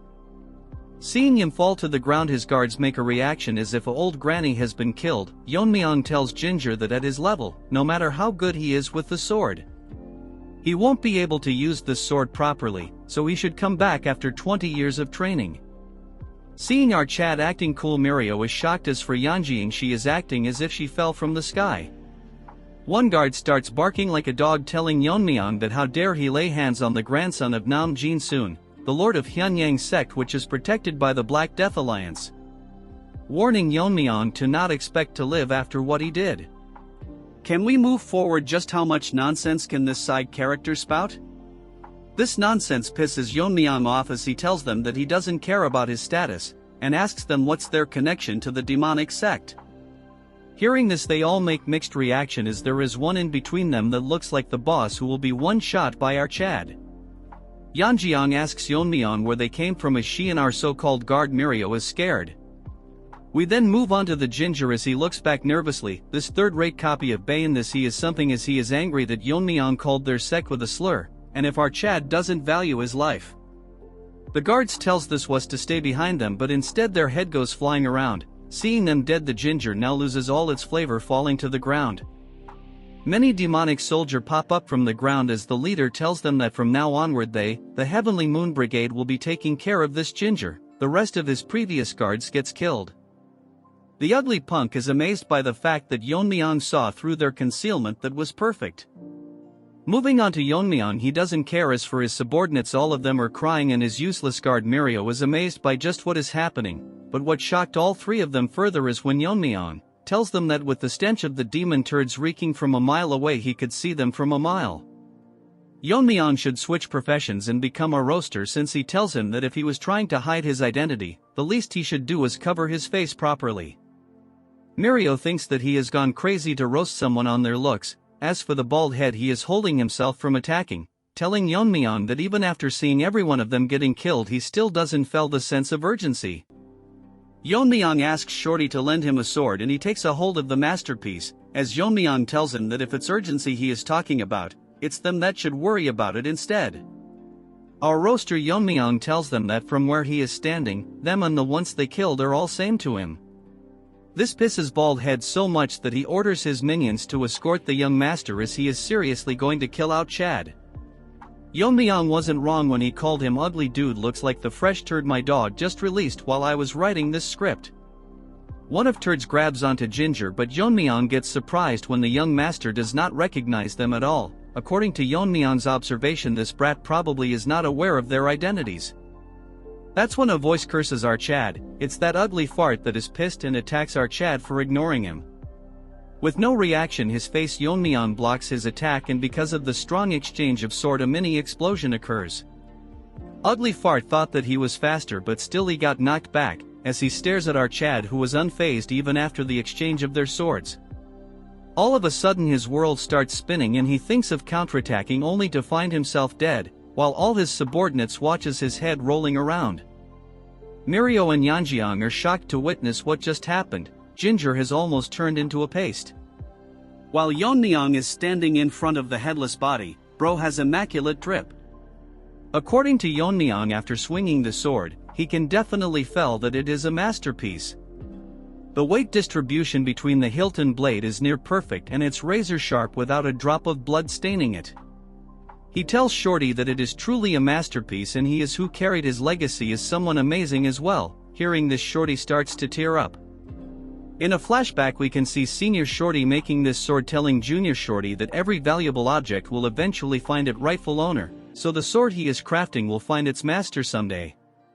So no matter what happens he must give this sword to the person who can appreciate its worth. Looking at out Chad, he thinks that he has finally found its rightful owner. Moving on to Yeon-myeong, he asks them if any of them wants more, and suggests them to all attack at once. The next moment this group of nonsense charges towards our Chad, telling him to not underestimate them. Yeon-myeong smiles at them and with a single slash he rips through half of them, then like dancing in water with a set of extremely delicate and fast movements he kills them all with single consecutive strikes.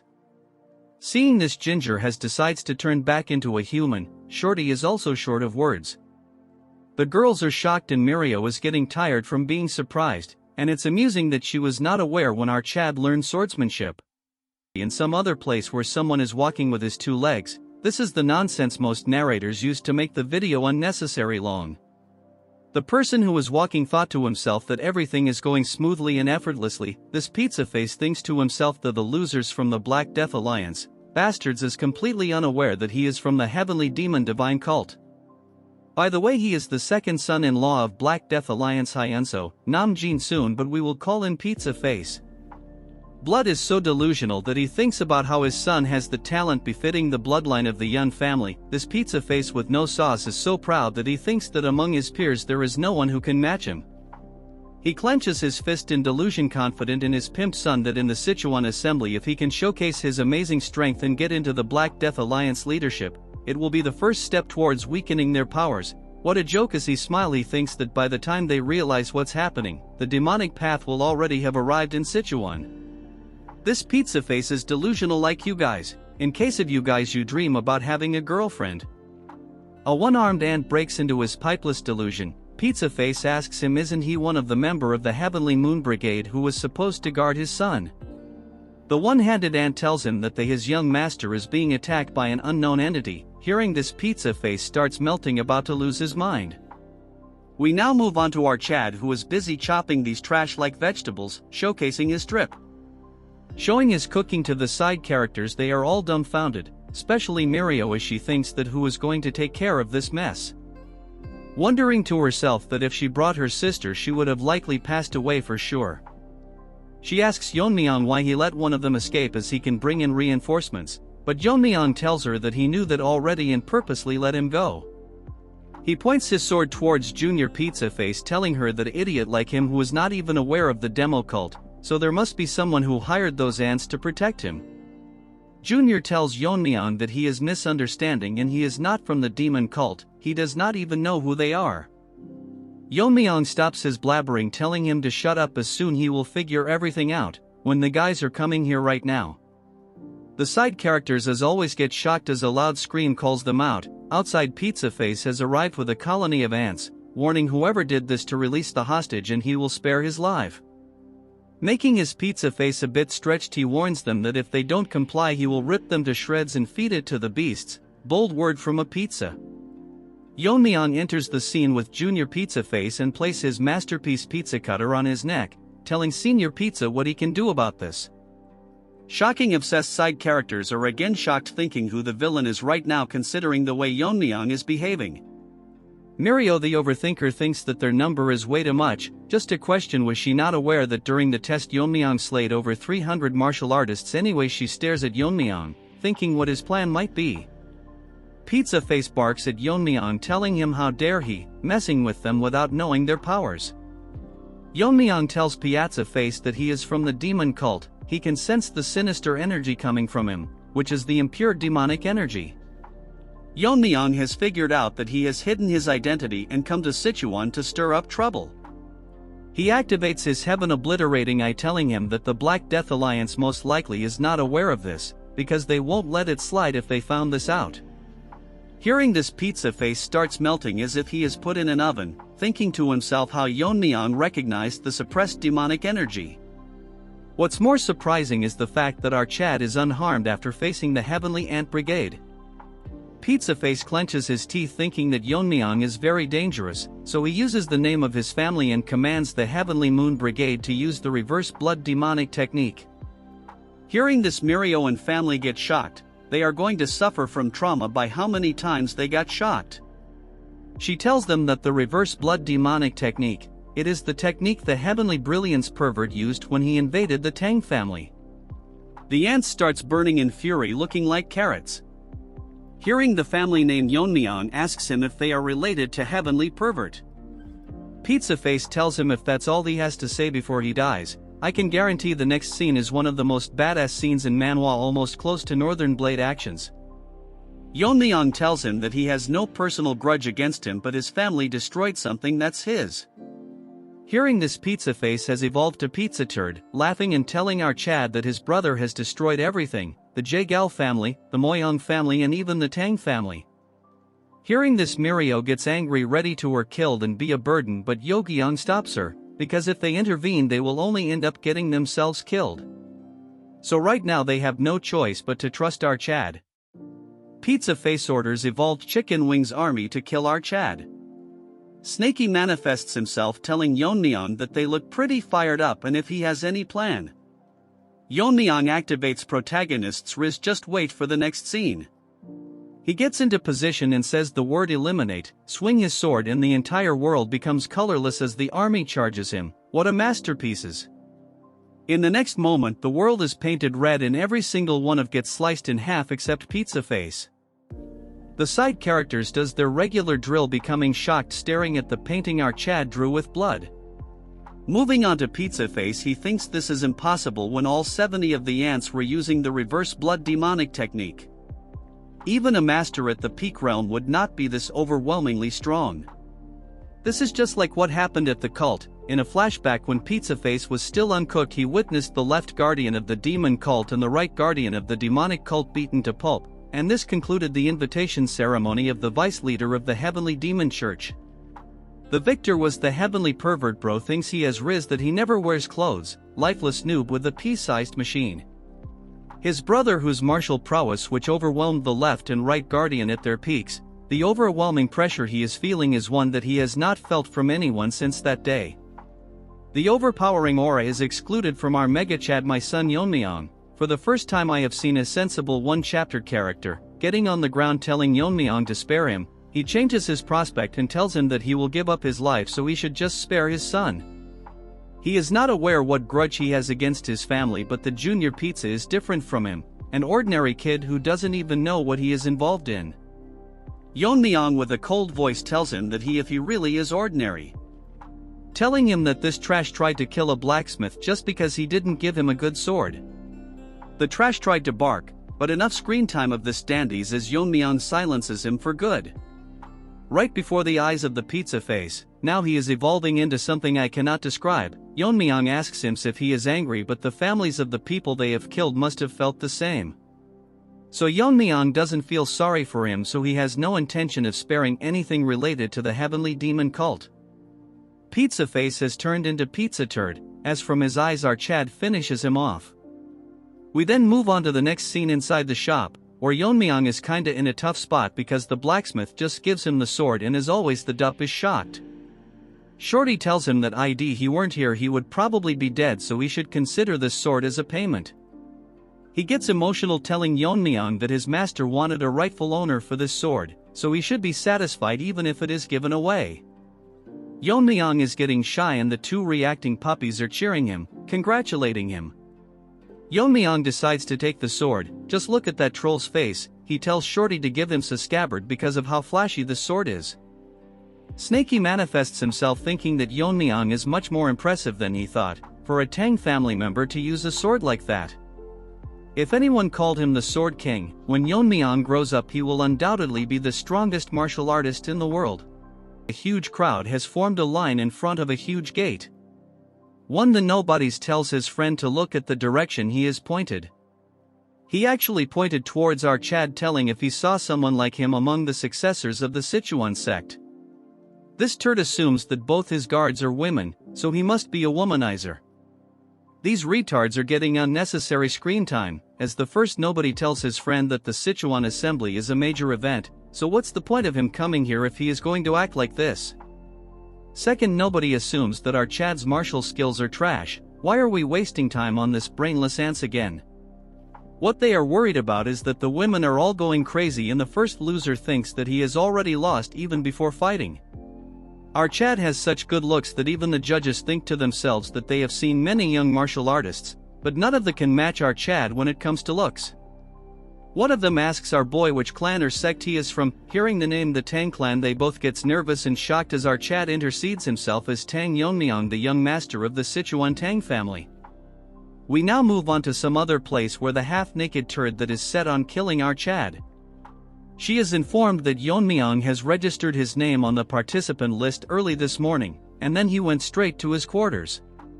She smirks, thinking to herself that it's alright for our Chad to rest for now, since she will kills our Chad and avenge our grudge. In a flashback we see her on the ground crying while holding a book in her hand. The R where she is now is a frequent hangout for bandits and they at people who are alone. Thankfully she was saved by Senior Ant. This was the first time she met him. She was surviving as the concubine of a high-ranking military office, but she was nothing more than a plaything. The one day this old hag died suddenly in an accident. This ugly trash had an hobby of collecting martial art manuals. Wanting a new life, she grabbed one of them and ran away. That is how she ended up meeting gray-haired gorilla. After a while he taught her martial arts and they grew close to each other. He was originally from the Wudong sect and they instilled the basics to defend herself. After mastering her basics she started practicing the manual she had stolen. It was Red Lotus Flame Art, but misfortune won't leave her alone, as from that point onwards, her body began to weaken day by day as she had contacted an incurable disease. Realizing that she doesn't have much time left, she left gray-haired gorilla, because she didn't want him to see her in a pitiful state. A lot of time passed and she learned that gorilla had become the head of the Darkness Silent Sword, and was quickly gaining power. On the other hand, she was dying and the constant pain made her wish that she just end her life, but her regrets won't let her die and her last wish was to just see Grey Gorilla once. That's when they found her out with Black Lizard tagging alone. He tells him that she is the one that possesses remarkable talent but can't understand why she is on the brink of death. Black Lizard tells him that she learned the martial arts of both yin and yang, so her vitality and energy conflict with each other, so it's natural that her body is dying. Lizard tells her that she should recite the formula of the martial arts she has learned. To her this was a stroke of fate, and like she was hypnotized by his words she spoke it with all her will. After listening to the entire formula, Lizard took less than half an hour and created a new version of the Red Lotus Flame Art. She was shocked that he altered it in such a way that a woman could use it with her yang energy. He tells her that if she reaches a high level the accumulated internal injuries will naturally heal, so she should just keep practicing. The person who saved her was no one other than the Black Death Alliance leader who ruled over Sichuan. To show her loyalty for saving her life, she established the Transforming Heart sect and joined the Black Death Alliance. Since Gorilla was also a part of the Black Death Alliance, she thought that she could rekindle their old relationship.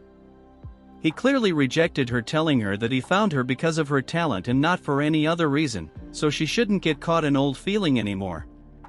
He had drifted far away from than she has imagined, but she cannot blame him since she left him first. Let's take a second to make sure we are in the right story. What's this third-rate romance story anyway? She didn't lose hope that it'd come again. She suppressed her feeling, hoping that one day he would understand her sincerity. Then one day she heard the news that the Darkness sect was annihilated by Archad. That day she made up her mind that she will kill the young master of the Tang family, Archad. Moving to the present, she just wants to track down Yeon-myeong and kill him right now, but he is someone that has surpassed the peak realm, so even with her Red Lotus flame art it would be hard to kill him. She smirks, holding herself a little longer as she has made a plan at the upcoming Sichuan assembly, which he will never be able to escape.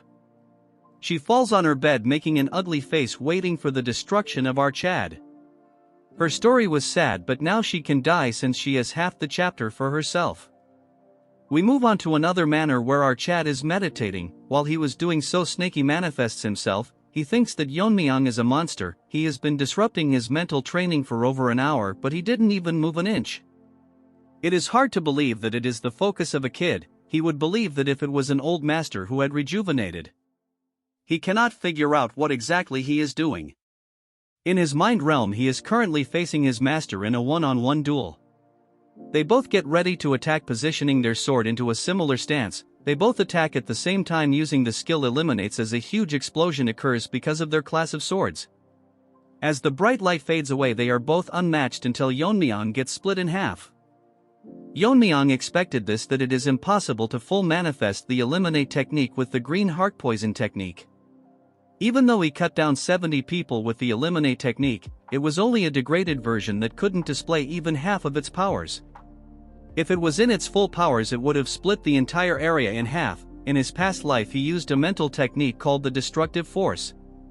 Only by mastering this he can truly unleash the power of the Eliminate technique. Destructive Force has a nature that weakens the body, causing ordinary people to die suddenly, but only Yeon-myeong and his master were born with the talent to control power, were capable of using the technique. Now that he has reached the peak realm and his body has become stronger, if he mastered Destructive Force he could quickly gain the martial prowess of his past life.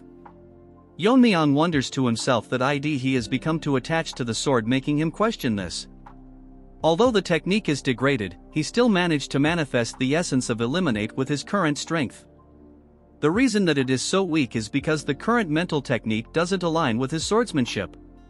He thinks that he can modify the green heart poison technique to align with his swordsmanship. Yeon-myeong suddenly wakes up to see his face marked and our troll is drawing on his face. Yeon-myeong tells her to stop, but she won't. Mirio gets shocked, asking Yeon-myeong if he was sleeping, which Yeon-myeong doesn't agree, asking her if they are ready. Mirio says they have been waiting for him. Hearing this, Yeon-myeong tells them to head out. Yeon-myeong asks Mirio how long she is going to treat Yeon-myeong like her friend. Mirio tells her why would she care when Yeon-myeong himself can't say anything. Then they both start fighting with each other, making Yeon-myeong fall in a tough spot. Yeon-myeong tells her that Yeon-myeong is not wrong. Hearing this, Mirio gets pissed, asking him if he is siding with her. But that doesn't mean she has to tiptoe around those guys from the unorthodox sections. They both agree on this, and Yeon-myeong tells her that there's no need to worry about dignity in front of a pile of corpses. But before all this, she attacked Yeon-myeong. No, now she has to pay her back tenfolds. At the heart of the Black Death Alliance, people are waiting for the competition to commence. With music being played by women who all look the same, guest artist became lazy. Then we move on the horrible bangs women. She explains the rules of the Sichuan assembly. It's basically a place where one either takes or loses their interest. I will keep it short. This disposable character got too much screen time already. Power struggles are sorted in this competition, and by the tradition even life and death duels are permissible. Little Shoddy and Old Man Rabbit are excited. I named him Rabbit cause he looks like a nice guy.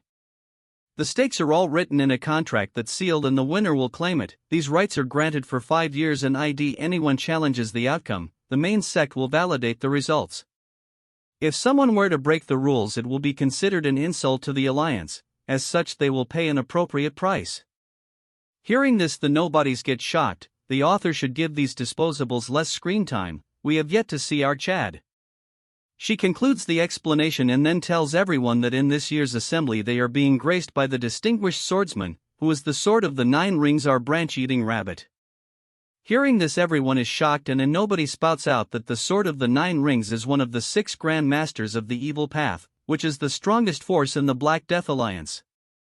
Fatty beside Yeon-myeong is amazed to meet Rabbit, since it's been a dream to meet him once.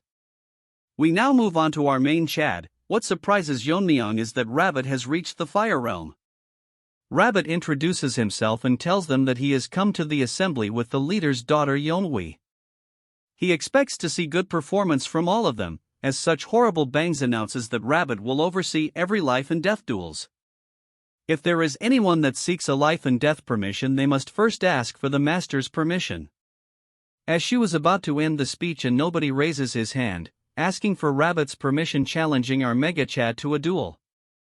Life and death duel. Blood thinks just anyone can fight him. Bro should be grateful that he is a 1-chapter character. Anyways, we will call him Nobody Number 1.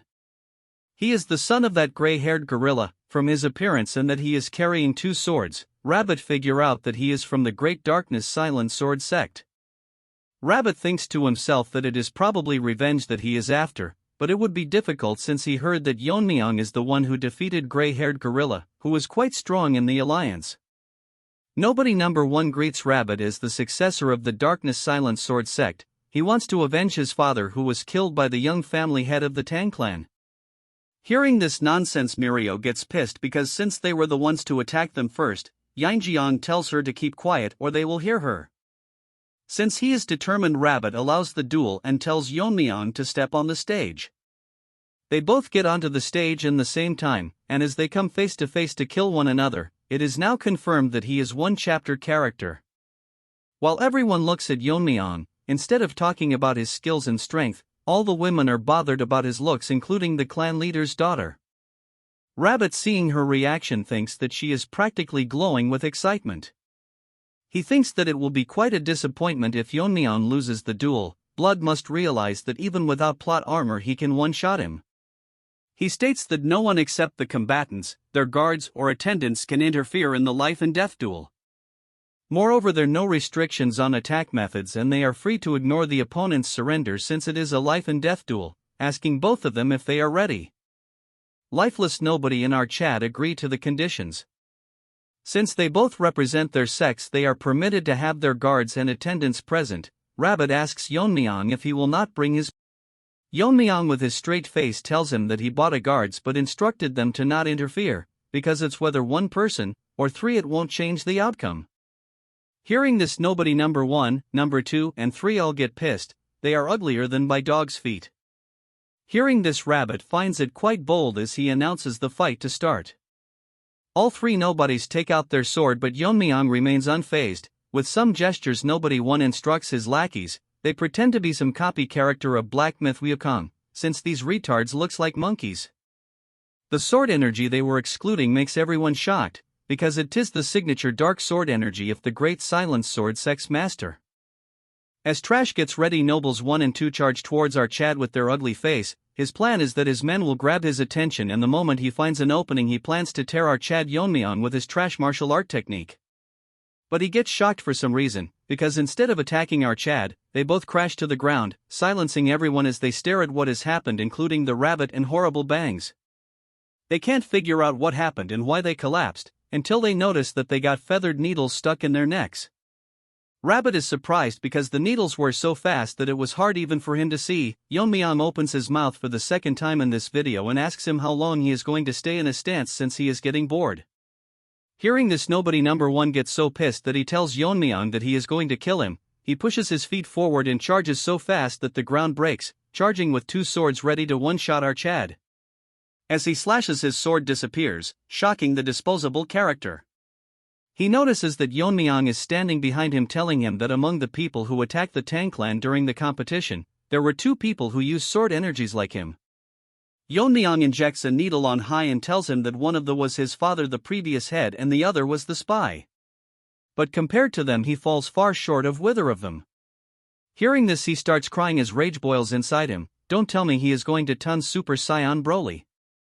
As Yeon-myeong was leaving thinking to himself that they were the one that started this, but they all blabber about taking revenge, moving to the useless crowd, they cannot believe that the battle ended so fast. One of them thinks that the skill gap is really big, or the successor of the Darkness clan is just lacking.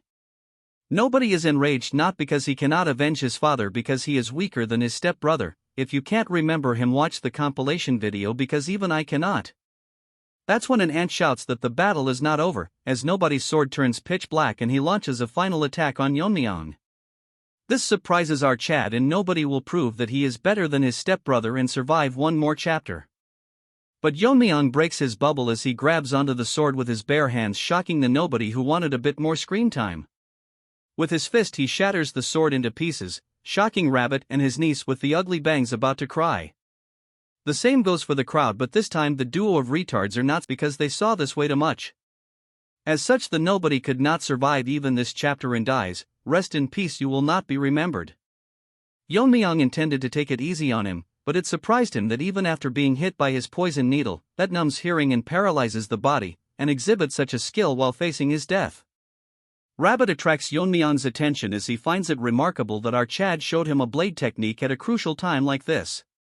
He heard that the Tang clan trains their hands to handle sharp weapons or wear gloves, but he didn't expect them to block a sword energy with his bare hands. If Blood saw Yeon-myeong's sword skill, he would beg to be his disciple. Yeon-myeong thinks to himself that he blocked it because of the dragon scale armor, but there is no need to reveal it, so he tells him that the clan has that sort of thing. Rabbits find it a fine display and acknowledges the fight, announcing our Chad as the winner. Additionally, he is free to continue more duels or stop if he chooses. Like the Chad he is, Yeon-myeong tells him that he will continue. However, he shocks the Rabbit by asking him if the Sword of Nine Rings permits. It wouldn't matter if everyone under the Black Death Alliance attacks him at once, the result will be same either way. Just to make it clear, he is not only talking about the participants but everyone under the alliance. We move on to the stage where our Chad is standing on the arena with the overconfident nobody lying dead on the ground. One loser from the crowd tells Yeon-myeong that he has gone crazy to ask them all to come at him at once. Another ugly rat tells Yeon-myeong that he is getting too arrogant just because he defeated one opponent, he is acting all high and mighty. These retards are dumb enough to tell our Chad that Yeon-myeong is not someone special, as he is the young family head of a fallen clan, and these ants will show our Chad what real power is. Delusional is the only word I will say. That when a voice grabs the attention of Yeon-myeong, as it's the ugly bangs that tells Yeon-myeong that although life and death duels are permitted, the Sichuan assembly is not a brawl for street thugs. Chick should first fix her hair then talk big.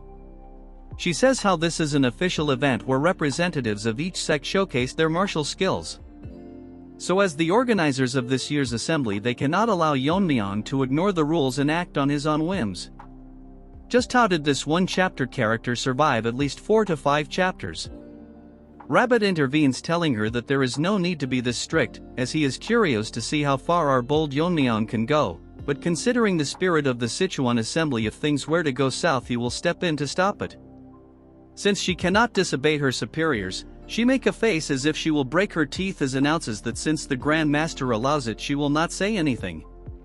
Rabbit tells Yeon-myeong that the Tang family's assassination techies are specialized for large-scale destruction, so a large disorganized attack will only cause confusion. So he will limit the number of participants on the combined attack to 3, and Yeon-myeong may choose his opponents. If these conditions are unsatisfactory, he can speak now.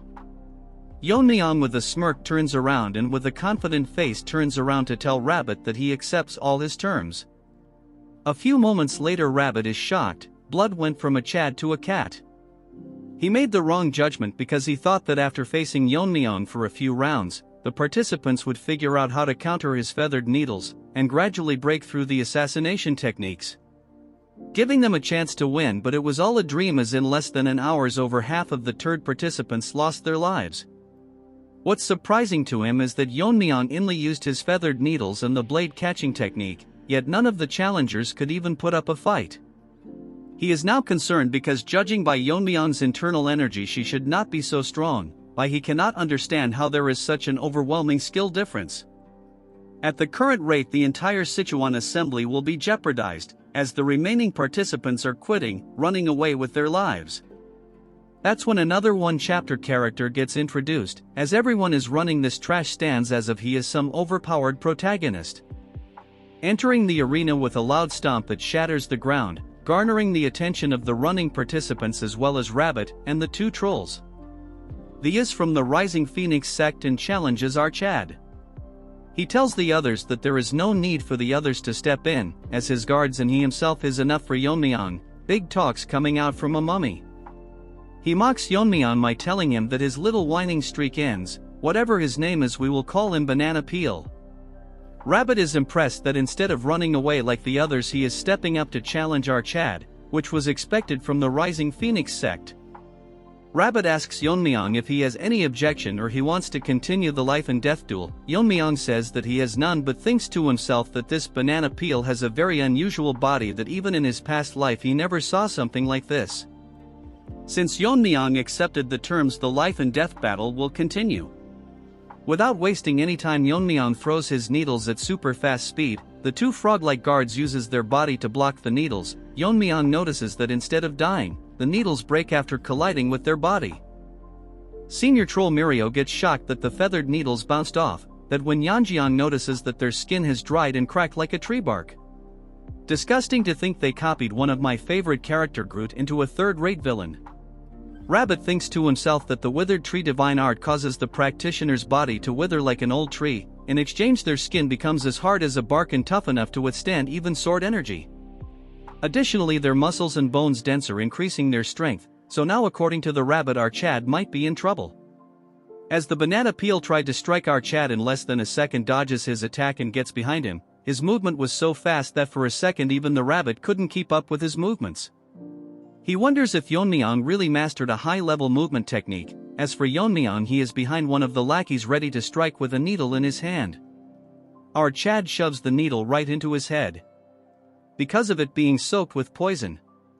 Lackey number 2 gets pissed and charges towards Yeon-myeong fro harming his senior brother. Yeon-myeong grabs on his mouth and tells him that he will test if his tongue is as tough as the rest of his body, but unfortunately the trash died. It looked like Yeon-myeong was too rough with his new toys.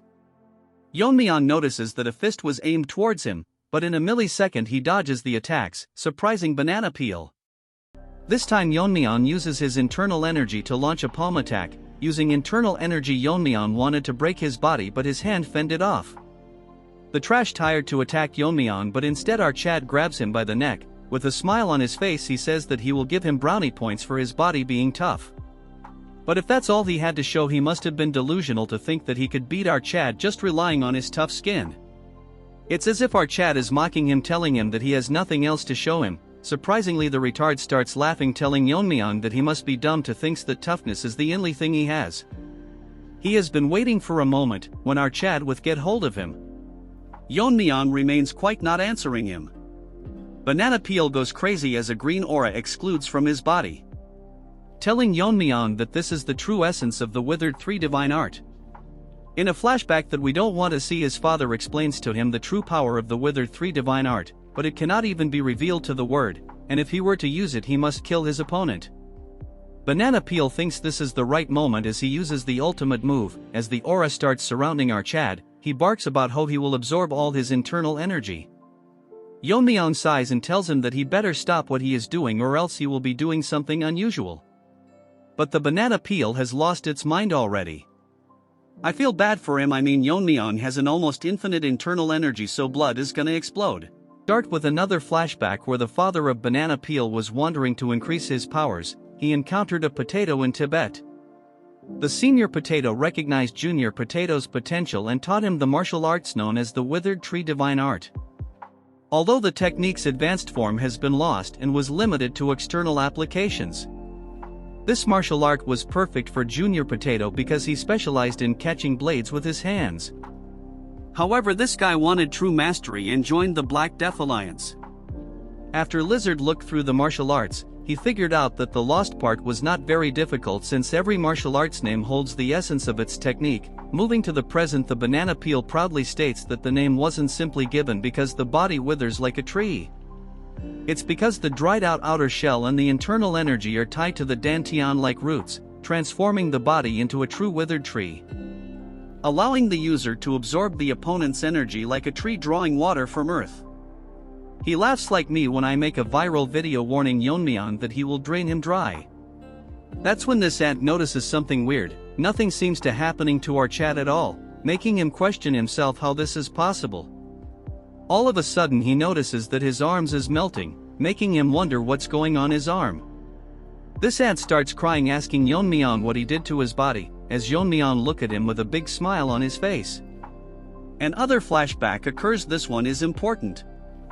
In Yeon-myeong's past life, regardless of the affiliation with all the sects, there were 3 individuals who are considered the most dangerous in all of the marital world. They were called the 3 vicious starts of chi absorption. As their name suggests, they used the chi absorption technique, which drained their internal energy. These 3 ugly rats roamed around together using the technique to anyone they came across. 2 of the 3 ants reached the flame reel, making them nearly impossible to subdue, but in the Alliance Hall, 3 heads were present which belonged to the ants. The person who did this demanded his reward for killing them. They asked the person if he single-handedly took all 3 of them down. It was no one other than Yeon-myeong's master. Basically, he was testing a new sword technique, but they were so weak that they died and couldn't even survive a single stroke. Yeon-myeong's master once told him that they tried to absorb his internal energy, but they couldn't handle his weakness chi and died. Yeon-myeong thinks of that since ordinary martial artists cannot withstand weakness chi, which has a nature of decay. In this life he has yet to master weakness chi yet, but that doesn't matter. With a smirk on his face, Yeon-myeong tells him that he warned him to not do anything foolish, asking him if his family did not teach him not to consume just anything, since Yeon-myeong's internal energy is no different than pure venom. Since his arms are hurting, he uses venomous chi and burns him to ashes in front of everyone that is shocked, including our rabbit, while Yeon-myeong is busy cleaning his hands. Rabbit is worried that if this continues they will lose to many men and orders Bangs that they need to stop it now. That's when he notices that she has held little waifu hostage, telling him that they must continue until Yeon-myeong is dead. Rabbit cannot believe just what is happening. Bangs tells him that Yeon-myeong's skills had far surpassed what she had expected, so she tells the sword if the 9 rings to kill the young Lord Archad. Yeon-myeong sighs when he diverts his eyes to see that the atmosphere at the stage has suddenly shifted. Rabbit asks her that how can she take Yeon-hee as hostage, and the kind of grudge she can have against a junior disciple. He gets shocked when she tells him that Yeon-myeong is no ordinary junior disciple and of the death of the white-haired gorilla is insignificant to him. To her, that gorilla's death was no small matter, so she must avenge him no matter the cost. In this life I want a girl like her who love me even after I am dead, even if this means that she has to repay kindness with vengeance. Rabbit with an enraged face asks her if she volunteered to oversee the Sichuan assembly because of this reason. She warns Rabbit that he is aware of her flame techniques, so she can easily kill a fragile girl like our waifu as she inflicts a small wound on her. Mirio asks Yeonjian why they are fighting each other, but she has no idea. With an extremely enraged face, Rabbit releases his aura, telling her that if she is confident that he cannot cut her head from this range. Under the pressure, she tells him that as he has reached the fire realm he certainly can, but if he loses his temper and swings recklessly, he might leave a scar of our little waifu. Since Rabbit is in a tough situation, he puts his sword back and tells her to wait, as he will kill her after dealing with Yeon-myeong. With a cold look she tells him that once our Chad is dead she will gladly accept her death. The bystanders cannot believe that to stop Yeon-myeong one of the 6 grandmasters have to step in personally. As they come face to face, Yeon-myeong tells him that he had not planned on fighting him today. In response he apologizes to him since it's a shameful situation, but he has no choice, since she has something that she must prioritize over her own life, so we hope that our Chad understand. Let's all pray that my channel and Rabbit both survive, which they probably will. Rabbit will end this quickly and make it painless. Blood is talking like Yami, except one has a cigarette, the other has a branch. All of a sudden, like retards, the ants starts playing music which surround the entire arena. Yeon-myeong thinks that music at this time is odd and there is something wrong with the melody. Rabbit gets even more pissed, asking Bangs just what is it that she is doing. Using the sound technique, which is not only harming them but also the innocent heirs of the other clans as they all quiver in pain. She blocks our waifu's ears and tells him that it does not matter since she is helping him, assuring him that Yeon-hee will not be affected, so there is no need to worry. Rabbit tell her that just how much shame will she bring since all of this is not necessary. Just look at our troll's face, man, that got me. Bangs tells him that if she wanted to stop she wouldn't have started it, as everyone, even Mirio, was barely holding on. With a psychotic behavior, she tells him that Yeon-myeong must experience the terror of death, so he should hurry up and kills our Chad. Sorry sister, but that overpowered troll is probably picking on his nose. Yeon-myeong thinks that they are being too loud, shocking the rabbit. He uses his whirling frenzy dance and throws his spinning blades as they fly across the musicians, breaking their instruments, shocking the ugly bangs and overshocked rabbit as their head went flying everywhere.